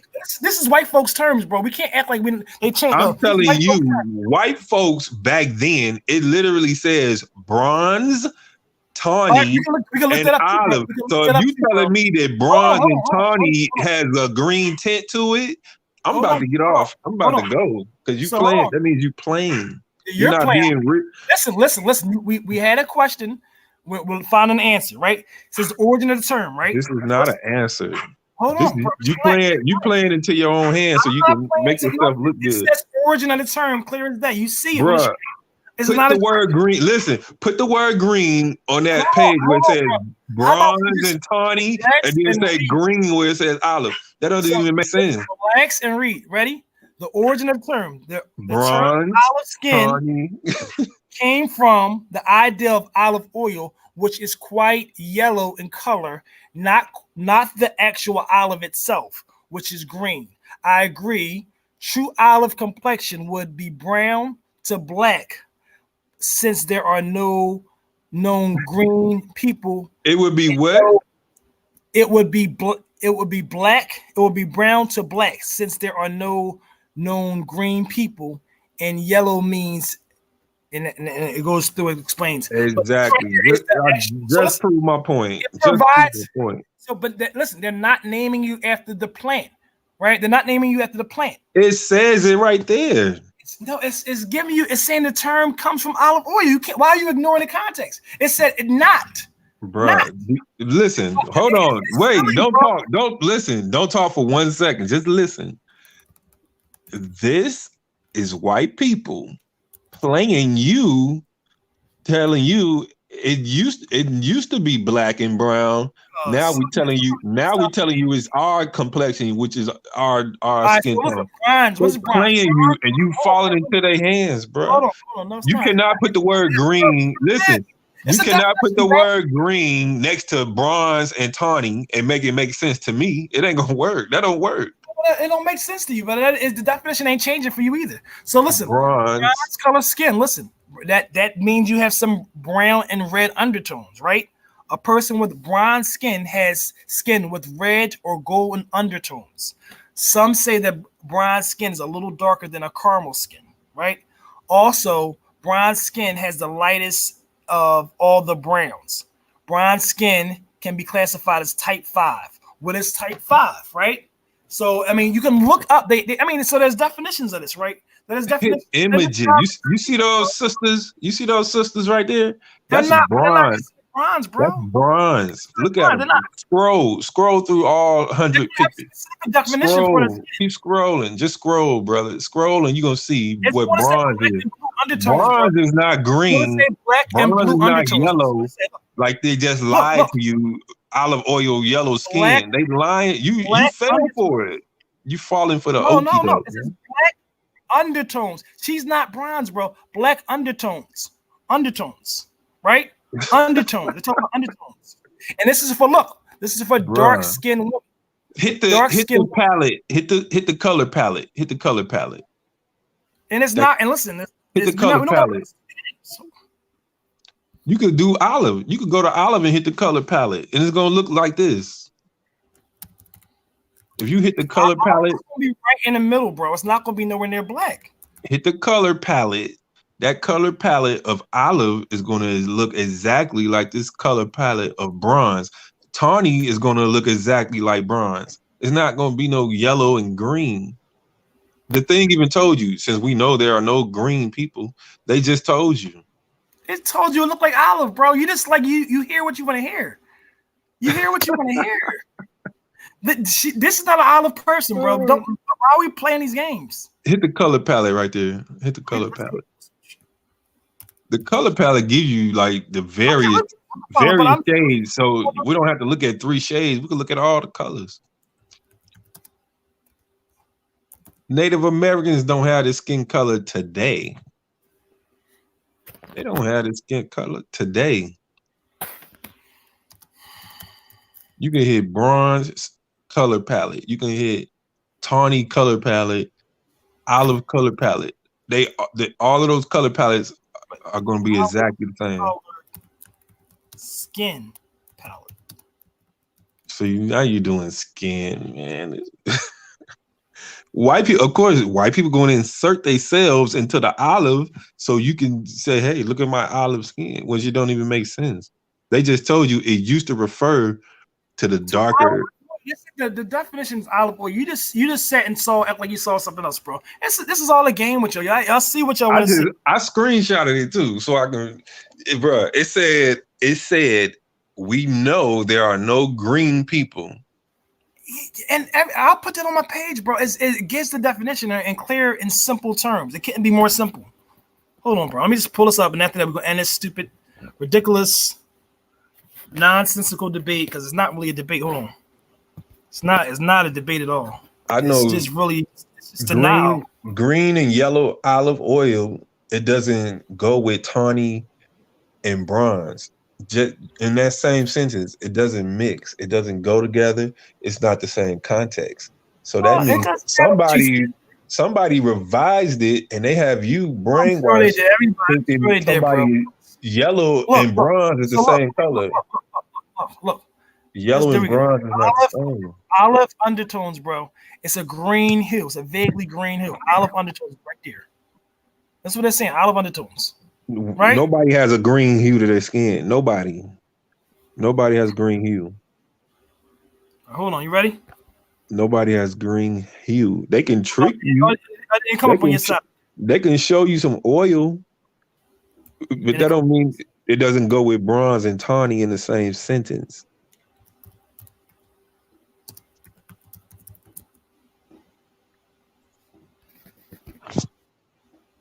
This is an example of a person with the skin complexion. Her. Right? Bro, she got on makeup, man. That's an example of a person with olive skin in Italy, bro.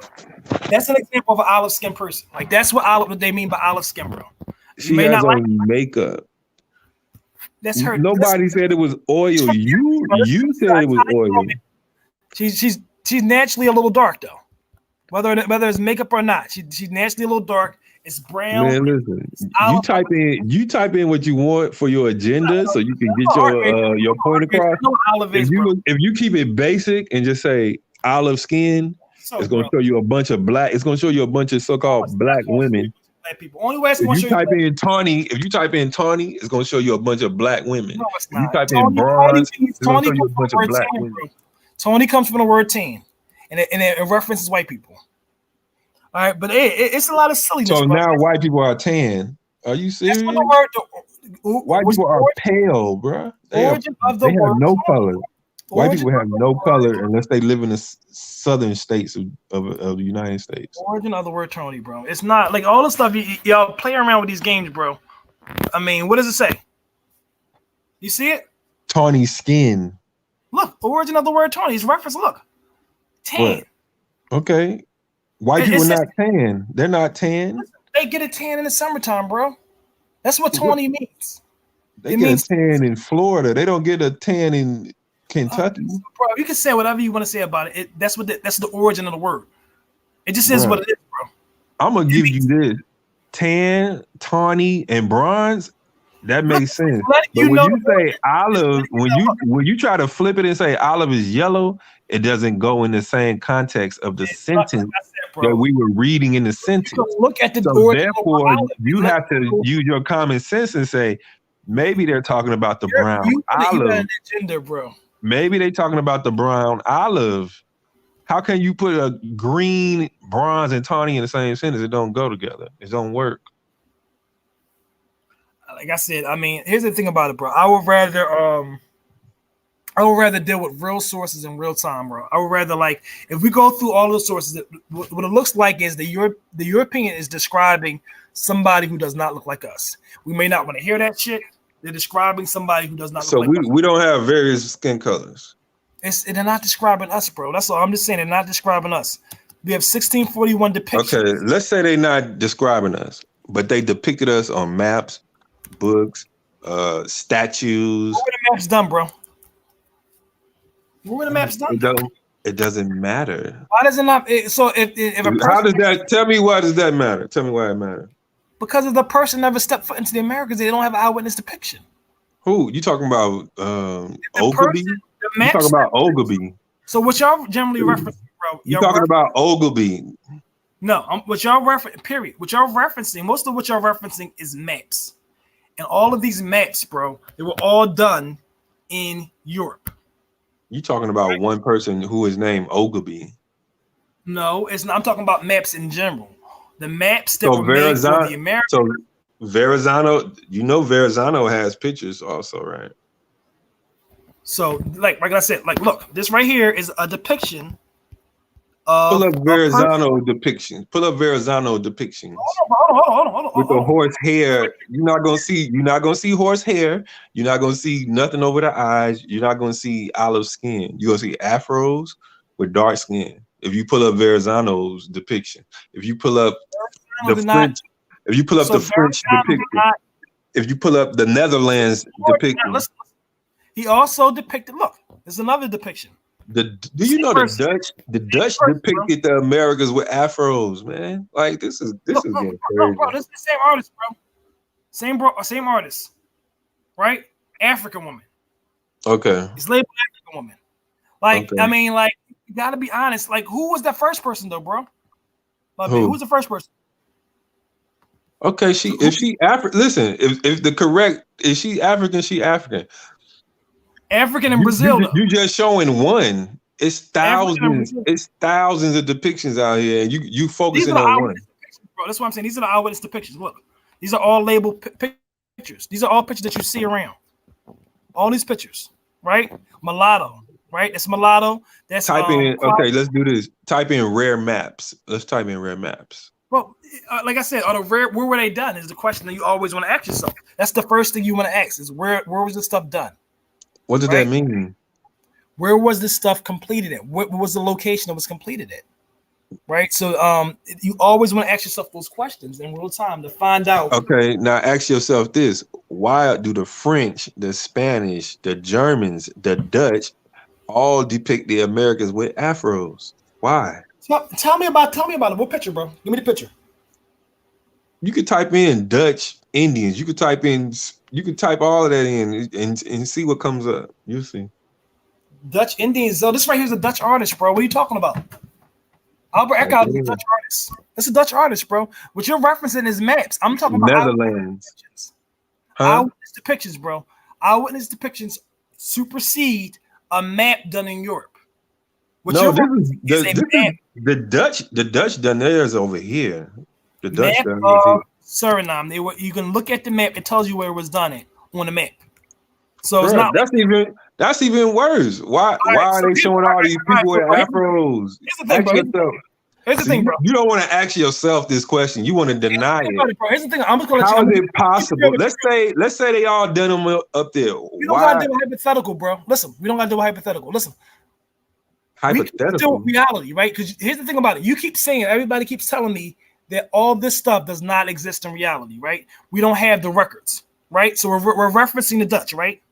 Right. Let me put something right now, real quick. We're gonna wrap this up.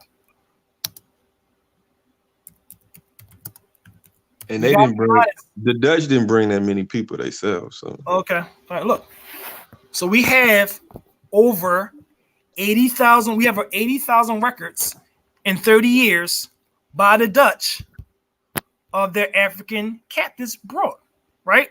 Brought where? All the records in a something called the national, because they were required to keep national archives of all the transaction, right? So we have all the records from 1830 to 1860, right? So it's over 80,000. We have a registry like that. We have a registry in the U.S. Show me. Wait, whoa. Show me where it says 80,000. Show me. You see that, sir? Look, you see that Suriname person? Why would they make the Suriname person look like that if they from Africa? That don't make no sense, man. All right, so the Suriname slave registers available to the public. All right. So today, it talks about the ambassador and the project. The database will be available on July 1st. You know what Keto Cody is? That's it's an Akan word. It's a Akan word that means. I'm gonna put it in real quick so you can just see it, so you can understand. No, I want to see this. I want to see 80,000. Hold on. You jumping around, man. You jumping around. Hold on, because my screen is not. Hold on. You brought up the Dutch. Hold on, bro. Hold on. I want to see the Dutch records because I know they brought they probably at the most did 1,000. At the most they did 1,000. We can actually reference the actual. We can pull them up. I want to see it. Because the record, the info that I have from the Dutch, all right, they brought 1,000 to New Amsterdam. All right, so the Suriname slave registers, right, available to the public. All right. So these are the Suriname slave registers. The Suriname slave register are unique. There is nowhere else in the world where there's such detailed information on the entire enslaved population was kept. In the registers, there are records of roughly 80,000 people who lived in slavery in Suriname between 1830 and 1863 when slavery was abolished. Everyone who lived in slavery was recorded in slave registers. Slave owners were required to keep registers of all their slaves, the births, the names and changes in birth and liberation, leprosy, other information. And it also has the ship manifest and voyages, bro. I want to see blow this manifest up. I want to see where these people came from. How old were they? Like, what color was they? Records, bro, is what you can do. I want to see it. No, listen. Put what you can do on your own. And it didn't say ship 80,000. It said 80,000 people lived in Suriname who were enslaved. They didn't say they brought 80,000. So this is false from the first paragraph. Absolutely. It shows the records. It shows the transport of these people in real time. It doesn't say that, brother. Read the first paragraph again. Read the first paragraph. There's no transport being done. I don't see the word transport, shipped, brought over. I don't see that. It says records, 80,000 people who lived in Suriname and enslaved. They didn't bring these people. They've been there. All right. The map shows you that they've been there. If you just look at that map, it's several Suriname maps. So all of these people who are making maps of Suriname, they all making these depictions of so-called black people. We're the Indians with the straight hair Indian. Where they at? Where they at? They're not in the Dominican. They're not in. What are you talking about? What? Hispaniola. They're not on none of these maps. They're nowhere to be found. What are you talking about, bro? On what maps? The Suriname map. On the Suriname maps were done in Europe. If you want to talk about the people that lived in the U.S., the Suriname map is a depiction of the land when the explorer got to Suriname. They drew the maps. They put the picture of the people next to the seal of Suriname with afros. Same thing with the Caribbean, Cuba. They did the same thing in Cuba. I'm gotta work ready for it. All of those, listen, all those black baseball players that are Cuban that you see that look like they black, they've been there. Nobody brought them in. They have African heritage, bro. That's the reason why who brought those people to Cuba? The Portuguese brought most of the people from Africa they brought more people from Africa than anybody else. Who brought those people to Suriname, bro? So do you your own reference just said they were already there. They didn't bring. They were already there. You wanted to see that. I just didn't feel like going. I read it. Work right now. You didn't go through all it says 80,000 people recorded that were enslaved. They're not telling you they brought those people. Said in 80. So nowhere did you see this at 80,000 people that were indigenous to the Americas, bro. The voyage. I didn't see it say they brought them. Pull up the manifest. Let's read one manifest. Let's just read one manifest. Read one manifest because there's thousands of manifests. No, that Suriname, the Suriname manifest that we was just looking at. Oh, hold on, bro. I'm just gonna share it right because you moved into depictions. So now we're gonna talk about depictions real quick. No, the Suriname manifest, man. This is what it's about. It's about showing records. The records actually show proof. We can sit here and talk all day. I know the records. You're gonna say white people forged it.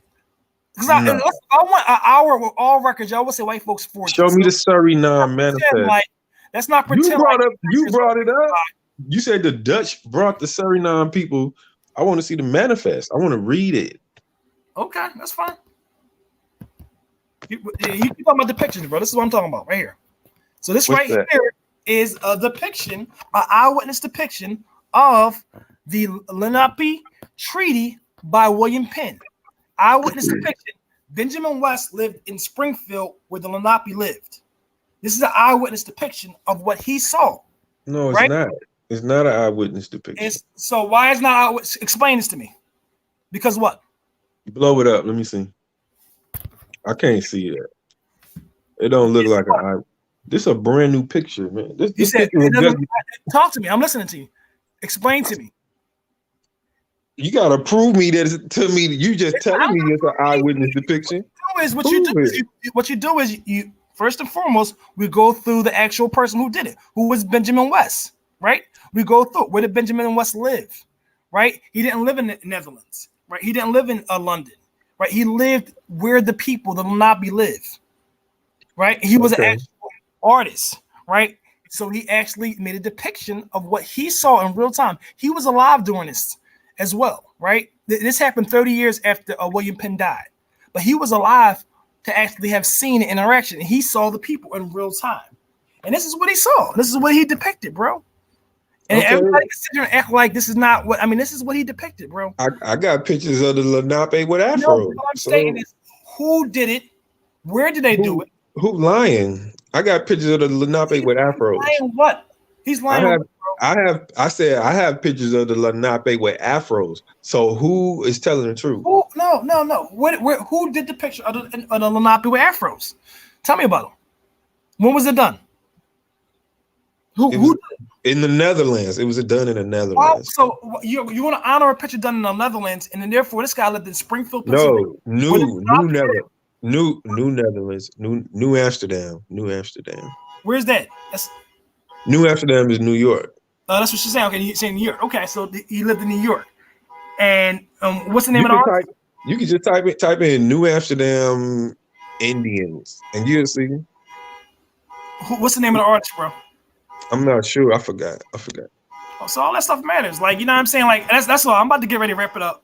That's cool. Here's what I want to do. You seem like you're so pressed on these records. I think right now we showed you in real time. That what Columbus saw and what Verrazano saw. And we showed that in real time. So, I mean, you can see with your own eyes that they saw people that did not look like us. He described people that did not look like. They described straight hair indigenous people who look nothing like us. Hey, that's cool. But then when you pull up the literature and the artwork and the statues, all these people got afros. So that's what I'm saying. Who's telling the truth? All right, so I'm gonna cover one of your afros. Let me go real quick before we, because I gotta go to work, so I gotta wrap this up. All right, so I'm gonna give you one of your afros. Right, you ready? Go ahead.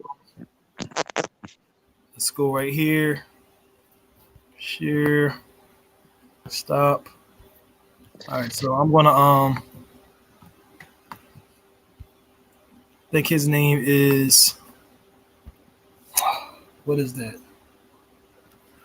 You can type in Google Indian afros, 1600s or something like that, 1700s or something, and you're gonna get multiple pictures.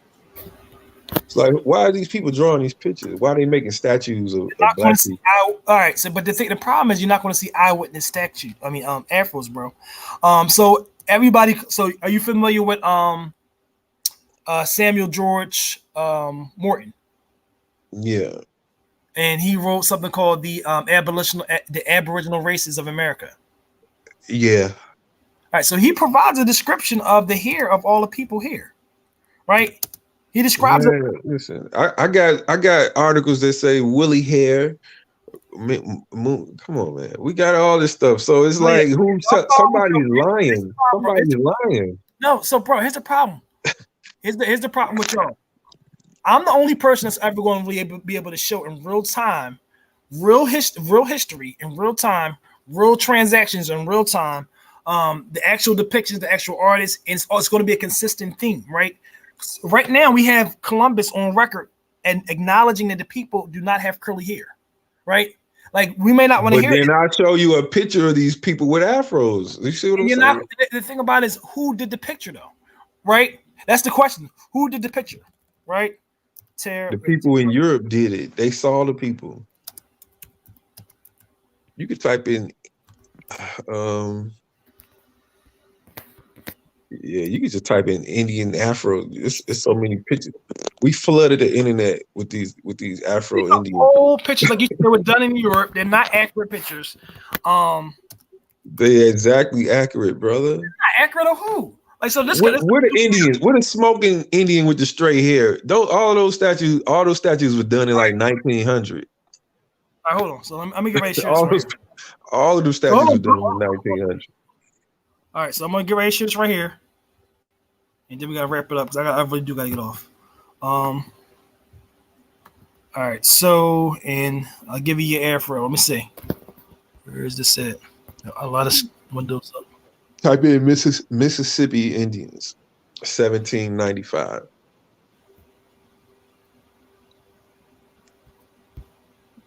You can type in Indian afros, bro. You're gonna get a whole lot of stuff. All right, right here. This is the one that you probably referencing, right? This is what you want to see, right? It's Terra del Fuego. That's one. So Terra del Fuego. So let me explain what this is. This is a person who never stepped foot into this region. He was from London. Okay. What he did was he did a picture a couple years earlier, and I'll show you that. That picture was done in Australia. Okay. So this picture was done in Australia. He used the same exact people that he did in Australia. The same. He just changed their pose and changed their clothes. He literally used the same exact people, the same exact face, the same profiles and everything. The people that he depicted in Australia, he used them to depict the people of Terra. What's the caption? What's the caption? Terra del Fuego, bro. We don't live there because it's the. Okay, show me the Australian picture. I'll show you in a second, bro. So hold on. So here's the thing about it. The place that he depicted, the people is the closest place. It's about 500 to 1,000 miles from Antarctica. It is averaging around 30 degrees all year round. It's super, super cold. The people there are super. Today are very unique looking, like Siberian types. Super straight hair. Got a very distinct look. They're still there today. They look nothing like this. We're not the indigenous of this place near Antarctica. So I'm going to show you. I'm going to back out of here. Hold on. Back out of here. So what's the name of the artist?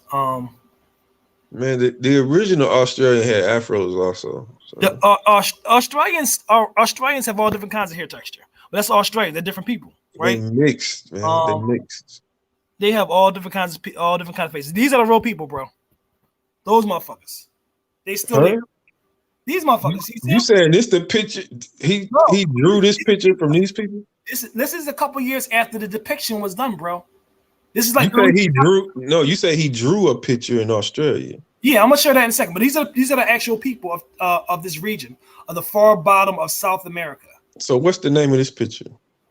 Right, the name of is Terra del Fuego. At the bottom. These people right here, they're called the Yohangan people. It's an 1883 depiction. Okay, right? they're not even standing in the same stance though. What are you talking about standing this? You realize he didn't even go to Australia, bro. Like I said, when they did these pictures in Europe, it was not eyewitness depictions. They weren't even good artists. You know what I'm saying? Like it was just it was a character that was an advertisement for in something in London. It was not even it wasn't supposed to be a vivid, accurate depiction. And the people they are sending. Hold on. When they do these depictions, these maps, these all of this stuff, they are sending this stuff back to the king or the queen of London. They're not just making this stuff up just for fun and to put it in a newspaper. So how is the king or the queen going to explore the accuracy of it if they don't see no motherfuckers either? Then nobody saw that. They're sending it back. So who's going to fact check them, bro? Bro, look at Verrazano's letters. They are, when he's talking, he's writing a letter to send it back to the Queen and the King of London to tell them what the people look like in America. They're not just talking. These are not voyagers, bro. These are just people. These are just people who are doing ads. Oh my God. It's simple, bro. It's not Verrazano letters. He is sending these back to the king or queen to tell them what happened, what type of food, what type of plants, what type of animals they have, and what type of people. They sending this stuff back to the king and queen. He's not just writing this stuff down. That's what they doing, man. They explorers. They sending this stuff back. They selling you. These people had afros, so they make a picture of them with an afro. They not just writing this stuff down. It's not for advertisement. Absolutely, you got to look at the context, bro. It's not hard to figure that out. It's not hard to figure this stuff out, man. None of this stuff is hard to figure out, man. And that's the problem. Y'all keep acting like this stuff is so hard to figure out. Next time, if we ever go live again, I'm just gonna do records. We're just gonna go live 1 hour. I just do nothing but records, just back-to-back records. That's what y'all seem like y'all care about. Then when I show you manifest, I mean, because the manifest is probably the most thing that you can do to be accurate, to see where people come from, where they been, where they going, where they picked them up, and where they dropped them off at. So I mean, or better than that, how about the importation acts that ended the slave trade? That's more accurate. I mean, they might have brought a few 100,000 Africans. Do you bring a few for importation act? What's that? Do you bring a few for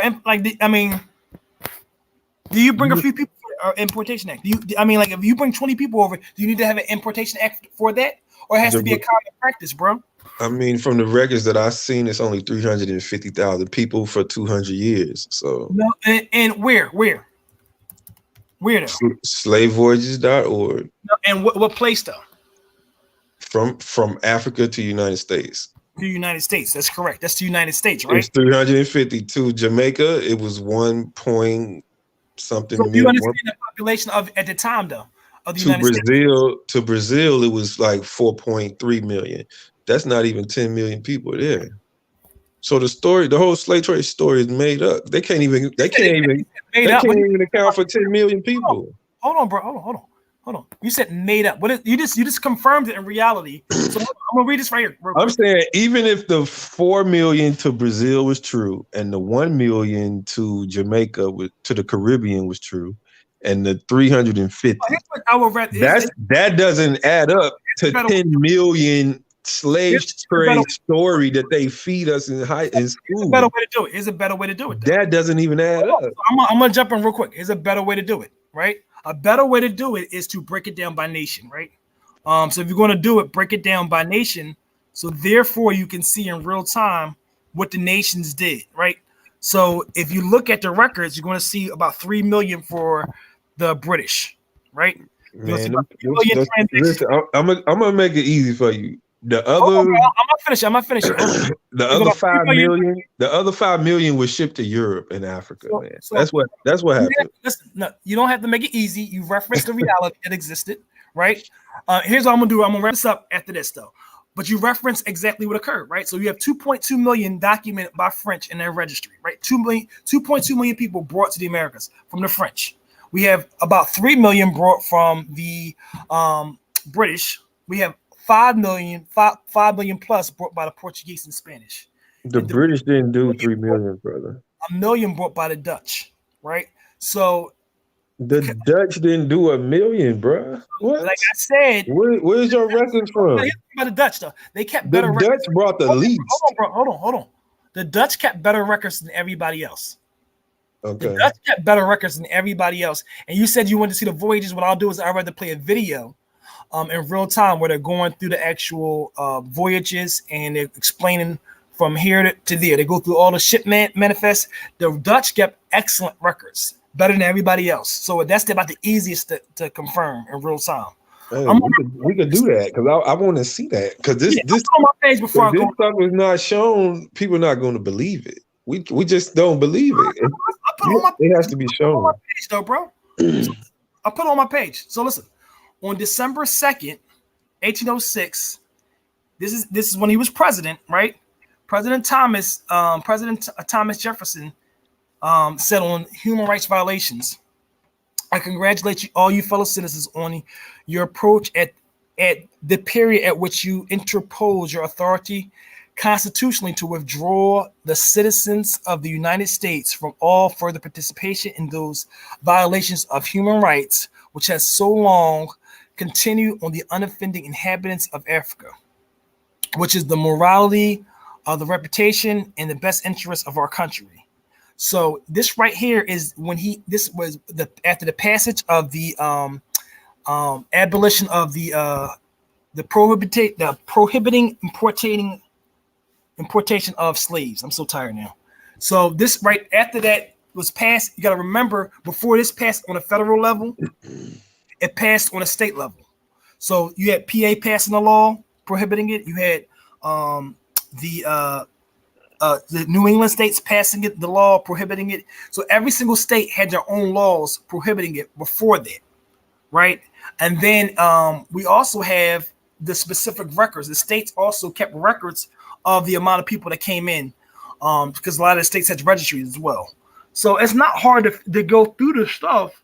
But the problem is y'all keep saying white people lied about it. So white people lied about it. Why even show y'all the records? Nobody showed us no records. That's the problem. They're not showing the records. Nobody's showing the records. So that's the reason why y'all don't believe it, because nobody's showing the records. If we see the records, listen, they already said it's 350. So that was like, let's put that in context. Between 16, whatever, 19, and then you have 1865, they said a total of 350 Africans were brought to the United States. So hold on, bro. Hold on. So what you also got to factor in, you have 100,000 plus that are sent coastwise, and then you also have more people that are being sent illegally through the Portuguese. because they had a whole smuggling. Bruh, they counted. Do you understand? That's what they counted. They counted all of that. They counted all of that. No, you can't. How do you have an estimate for the Portuguese smuggling? You're not going to have a precise number because it's off the books, right? You're not going to have a precise. The Portuguese, hold on. The Portuguese brought nobody to the United States. No, listen to what I said, bro. The Spanish didn't do. The Spanish did 100, maybe 1,000 to the United States. Said, bro? The Dutch only brought like 1,000 to the United States. You're not listening to what I'm stating, bro. There was money in harboring human captives. So after the importation of African slaves was ended in 1807, the Portuguese didn't comply with it. Right? They were still bringing African captives over in places like the Clotilda and boats. That's not true, man. That is not true. You the can't Portuguese had nothing to do with the Clotilda. So you don't know history because you have to reference history. Hold on, bro. The Portuguese had nothing to do with the Clotilda, which is not even real. Listen, we have the legal cases. We have the legal cases going through. Brother, arguing. What you referencing after 1808? They were the people they were shipping was on the mainland. So, bro, they were shipping people from. I'm stating is, bro. I'm referring to people who are not compliant with international law. Right? These are people. They wasn't bringing people, man. Smuggling African captives in illegally. We have the legal cases. I would go live. So how many did they illegally? How many did they illegally bring? Hold on, bro. Hold on. Rather than discuss that, I would discuss the legal cases with the numbers, right? Because we have the record. What's the number? All right, whatever your number is, it doesn't. No, it's not about whether my number is. We're referencing reality, right? It's something that we call reality, right? So let's say I'm giving it to you. Let's say it happened. You're not giving it to me because you're not aware of this. Because you wouldn't know the cases, bro. Listen, let's say it happened. No, it doesn't add up to the. They had 4 million slaves in 1865. You're dealing with hypothetical. You can't account for that. There's no 4 million Africans. You can't account for that, bro. We don't gotta deal with hypothetical. We don't gotta deal with hypothetical. The census record says 4 million, bro. So we don't gotta deal with hypothetical. But the federal census says 4 million. And what year? 1860. 4 million for what? Black people? Yes. All right, so listen to this. So where all these people come from? So if they only bring in 300,000 Africans. Here's what we do. It doesn't add up. You got to use your common sense. That's why I want you to stop talking real quick. Listen. So we got to go through the when was that Importation Act put in effect? 1807. It don't matter. It don't account for 4 million people. It does matter. Because I want to hear you explain me 4 million Negroes when they only brought 350,000. You can't ask the question while I'm explaining, right? So listen, in 1807, you already have 1 million people in 1807, right? You have approximately about 1 million people in 1807. Most of the slaves that were brought in Americas were brought before 1800. During the first 300,000, brother. 300,000. You gotta listen. So listen, the first federal census, the black population was under 700,000. Right? So that's they only brought 300,000. So where are all these people coming from? You're not even listening to yourself. I want you to listen to yourself. Listen. We have 700,000 people, right? What year? Over 300,000 people brought in. That's not populations double every 30, 40 years, right? You have black people being brought since 1620. You have most of them being brought after 1700, right? Bro, this is way more than double. This is more than double. Slaves that were brought, bro, were brought in the 1700s. Right. So it's not. So you have under 700,000 in the first census. That's not an unrealistic number.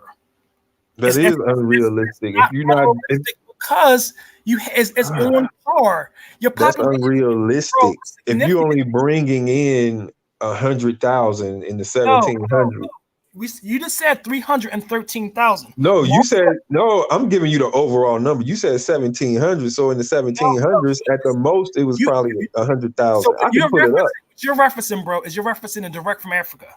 So direct from Africa is about 350,000 direct from Africa. Where else they coming from?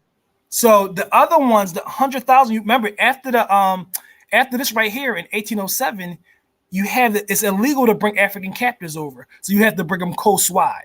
So what you do is you put in, like if you put in a search now, you put in the ship manifest, coastwide ship manifest. You'll see hundreds of documents, and they're all coming from Louisiana and the parts of the Americas. So they're doing an intercontinental trade. They're not able to bring Africa. Exactly. So you have 100,000. Whoa. Listen to what you just said. Listen to what you just said. That's domestic. That's domestic. So listen to this. So that's the problem, bro. Here's the problem. When you factor those numbers, and most of that traffic is happening before 1800. Most of that traffic's happening before 1800. So right, and they're misclassifying these people as Africans, brother. No. Hold on. We got to deal with the reality first, right? So right now, you have over 100,000 people who are not from the Americas, right? But not from the U.S. being brought to the U.S. So whatever, if you want to say whatever the hell they are, they're still not native to the U.S., right? That right there is also part of the population as well. That's less than 700,000 people. And from then you have a large population. You have sharecroppers. In the 1800s, you have something called buck breaking. You have, because they had a monopoly on slaves, they wanted to have as many. They incentivized them having as many children as possible. So within every 20 years, you see a doubling of the population. So around 1820, it's around 2 million, and then around 1840, it's over 4 million.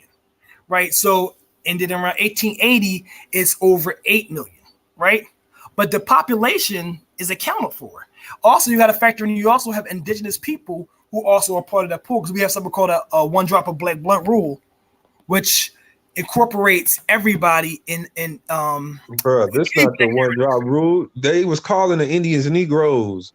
So we have the one drop if of black. An African came over and he looked similar, like an Ethiopian to they was already here. And here's the thing about it, bro. So here's the thing about it, bro. We also have we have an indigenous population who was not considered, who was not enslaved. Listen, they're not within U.S. jurisdiction. They're on their own. No, brother. The indigenous people were also enslaved, my brother. At the same time. This is going on at the same time. After 1740, you have something called the Indian Slave Act in South Carolina, where they ended Indian slavery in South Carolina and moved forward all Negro slavery. Right, but listen, after 1807, brother, after 1807, they're still shipping these people from Carolina to Louisiana, from Louisiana to Georgia to Florida. They still sending these people around. Even after that, they call them Negroes. They don't call them Indians. Remember, the U.S. we distinguish a Negro from an Indian. No, you're not, because they call the Indians Negroes. The Indians were classified as Negro and colored. They were classified as colored and Negro. Where? Every state. No, they wasn't. That's bullshit. It started in Virginia, then it spread it out. It's a soundbite. So the other states didn't do it? What you're stating is nothing but a soundbite. The other states did the same thing Virginia did. So what they did the same thing. Bro, hold on. What you're stating is a soundbite, because let me close this out. I'm gonna get ready. These are acts. So it's called the Racial Integrity Act, right? And they did it in there. They did it in the other whatever other colonies there were, because they didn't even colonize all the states. They only did. Because we gotta wrap it up. I really gotta get off. I was supposed to go for a while ago. But here's what I want you to do. If we're referencing the Racial Integrity Act, in 1920, we have to look at the population of Negroes at the time, before the act, and then you look at the population of Negroes at 1930, right?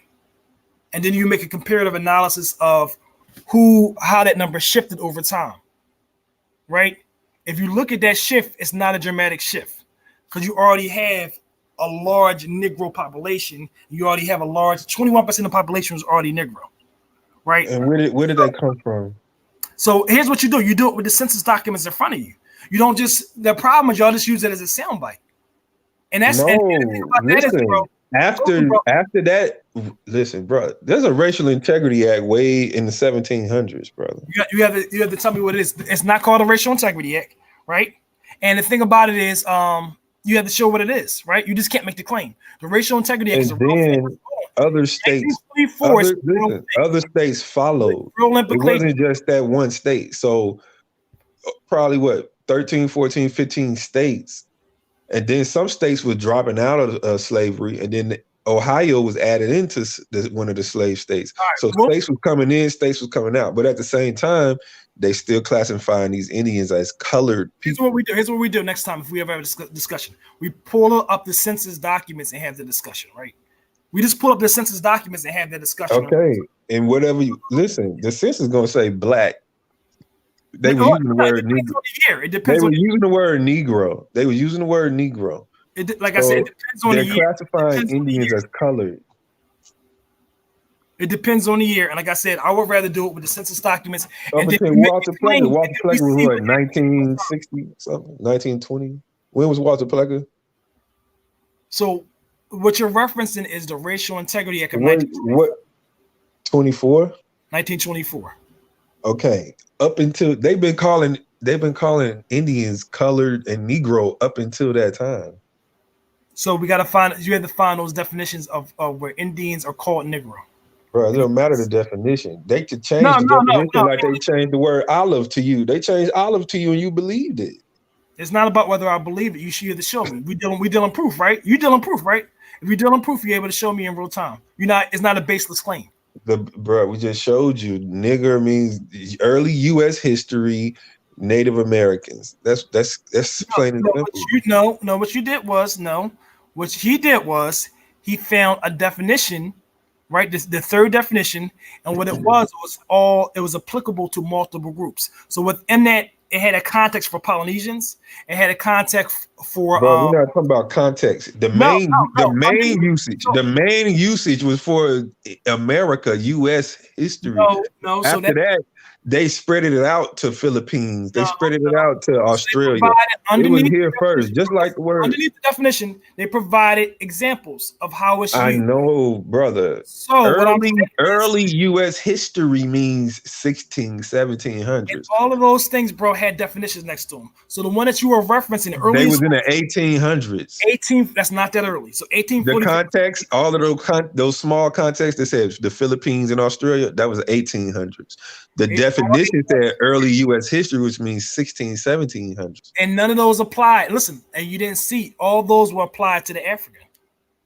No, they just told you it was applied to the U.S. All of those applied to, it said African descent. So all of them, we see Sierra Leone. Listen, we saw it. All those things had African on them. You would have to pull up a 1600 definition that says Negro means African. Because you're not gonna be able to do it because it didn't mean that. It only referred to the U.S. Indians. It never referred to Africans until the 1800s. So as the time is right next to it, bro. It never referred to Africans until the 1800s. It never referred to maybe late 1700s. What are you talking about? Negro. They never referred to Africans as Negro until late, probably 1790 or 1800s. Before that, it was. Before that, it was referred to it just told you. Applying to Brazil.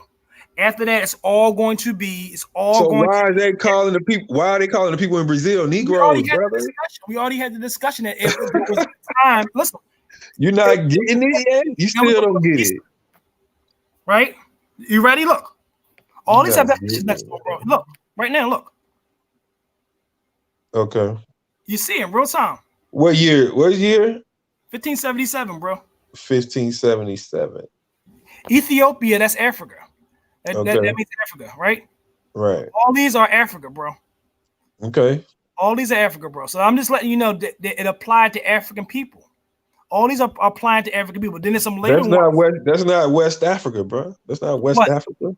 Ethiopia it's a broad swath. So Ethiopia is not referring when they call it Ethiopia, they're referring to everything. It's only two references in 1500s. So it's referencing. Look, it's referencing. The 1600 says India. So look, the other 1600s. No, that's not India. Listen, What your reference? India Company Factory, 1608. That's it's a slave trading company, and what it is referencing the people of Sierra Leone. India. No, look. The king and the people of the Sierra Leone.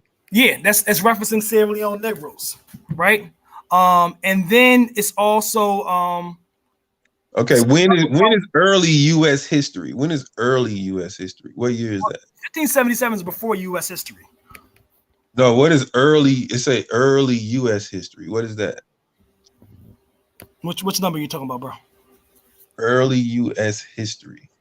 Which number are you? Which date? Early U.S. history. Does it have a date next to it though? The definition. I'm asking you. What is it? What is early U.S. history? Oh, what is definition? Early? Call it early time period in U.S. 15, 16.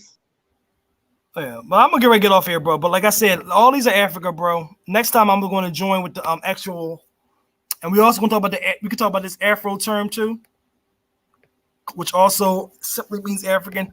But like I said, I mean, all these numbers are accounted for. I don't understand why everybody thinks this is mass cover up. You're clearly it's a cover up. 350,000 to the U.S., 1 million to the islands, and 4 million to Brazil. That is not 10. That is not 10 million slaves. So that story right there is a lie. That's a lie.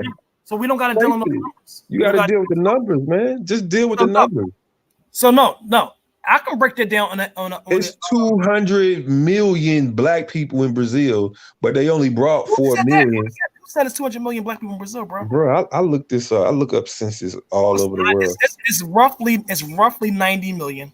No, it's not. In a very mixed race. It's wait.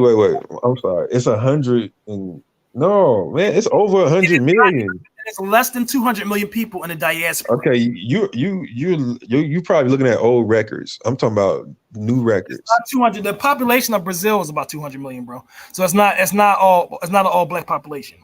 But what I'm stating is 100 million of them say they black. Well, they would claim black. If they was to claim black or white, they say they black, and then they said another 50 million say they mixed. But you know those mixed people are black, so that's 150 million.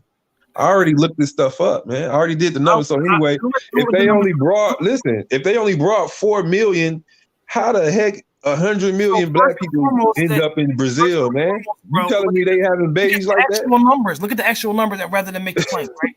Like I said, that number is high, and it's a highly mixed race because they had something called a process of mixing the people and whitening the race. So a lot of the people have some African heritage and not a lot.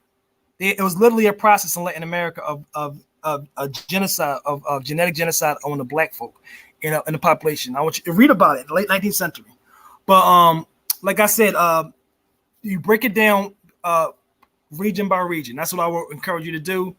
I just broke it down. 300,000 in the United States, 1 million to Jamaica, and 4 million. That's not 12 million slaves. You do it by colonizer, bro. You do it by colonizer. So the French alone, they brought over 2.2 million. The French, right?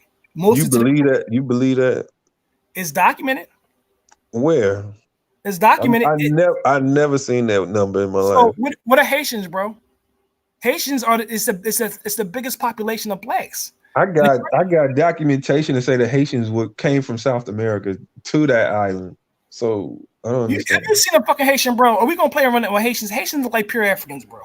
We're not gonna play the foolishness with Haitians. I'm telling you, Haitians look like I have historical books documentation saying they came from South America with the gold tip. They came from South America with those gold tip spears.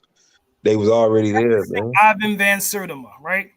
Who does not deny the transatlantic slave trade. So, in reference, that's because he don't have the information we had. He didn't have the information we had. That's who you're referencing. You're referencing. No, I'm not. He got it. Do you know where he got the gold tip spears from? Do you know where Ivan Van Sertima got that from? So that's what you're referencing. You're talking about Columbus. No, he got it. It wasn't Columbus. Diodorus said that the people who ended up in Haiti came from South America, and they had gold tip spears, and the metal was called Ghanaian metal.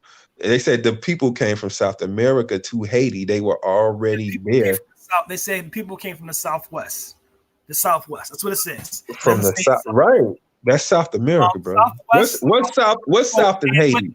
Okay, let's use our common sense. Let's use our brain. What's south of Haiti, brother? What's south of Haiti? You said what's south of Haiti? Yes. What's southwest of Haiti? What's southwest of Haiti? What's southwest of Haiti? Both Mali and Brazil. But he was using to give it African context. But more importantly, like I said, if you look at the populations, bro, if you break it down, it's not hard to go through. But like I said, it doesn't make sense, bro. So, but focus on the U.S. That's where we live in. 350,000 people. If it's 450,000 people, and the first census reported less than 700,000 people, it's not some crazy number, bro. No, when you get to 1860 and it says 4 million, that's the crazy number. No, but most of the slaves were brought before 1800. Why do you not? Most of them were brought before 1800. 350, bro. It's only 350. Nobody else was brought. After 350, it got cut off. They wasn't bringing nobody else. Most of the slaves from Virginia did not come directly from Africa, right? And Maryland, they came from the Caribbean through the Royal African Company. And the people in the Caribbean was already there. The Royal African Company. The people in the Caribbean was already there. You know how I know? Most of the traffic came to the Caribbean, though, bro. The Caribbean black people was already there. All right, so next time we'll go through and we'll explain the genetic markers and hey, you know that seal? Explain that it's us. You know that seal you showed with those light-skinned indigenous people with the Caribbean seals? I think it said Jamaica on it. You know that seal? Talk. You know they actually have a real live human being pictures of Jamaican brothers with afros holding their spears that say Jamaica? Well, if it's a picture, bro, it won't be that old, right? But why would they have those brothers? Why would they have those brothers there? If it's a picture, it's going to be after 1860. So it's not going to be that old. Right. So, but why are those people representing the indigenous people of Jamaica? So that's the oldest depiction. That's why. It was done in 1640. No, why are the brothers with the afros representing the indigenous people of Jamaica? You said photo. Photo was new. Why are they representing the indigenous people of Jamaica with the photo? Why are they not showing you a? No, I know what you're referencing, and that is from Suriname, and it is not the indigenous people of Suriname. Why are they not showing you a light skinned, straight hair with coarse hair with a tail behind their head? Why are they not showing these people? So what you're referencing, you're merging. That's called Suriname, French Guyana. That's not Jamaica. The Jamaican is the oldest depiction that we have before photography, and it's a straight hair Indian for a reason. That's right? Not the oldest, bro. That picture you showed with them yellow people, that's brand new. They just came out with that in the all right, no matter what reality is, bro, you just want to deny it. Like, bro, I looked it up and researched it. They just came up with that in the 90s. That is new, bro. It's brand new. That picture you showed. Based on what, bro? The picture you showed yesterday to that brother that said Jamaica and those yellow people. That seal. Well, it was copper, and based on what? The yellow. Man. You just saying it, right? Anyway, that picture, that seal was just created in the 90s. Oh, where's your source, bro? I researched it. What do you mean? Tell me about it. I just told you it was created in the 90s. That's not an old so listen. Picture. So we won't find a depiction before 1990s, you're saying, right?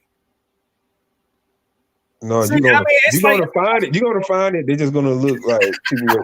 They're gonna look like people with afros. All right, man. I'm glad you went. I gotta get out of here, man. On that note, all right. This is crazy long. I'll talk to you later. Be more organized next time, okay? Yeah. We're gonna pull up some records next time.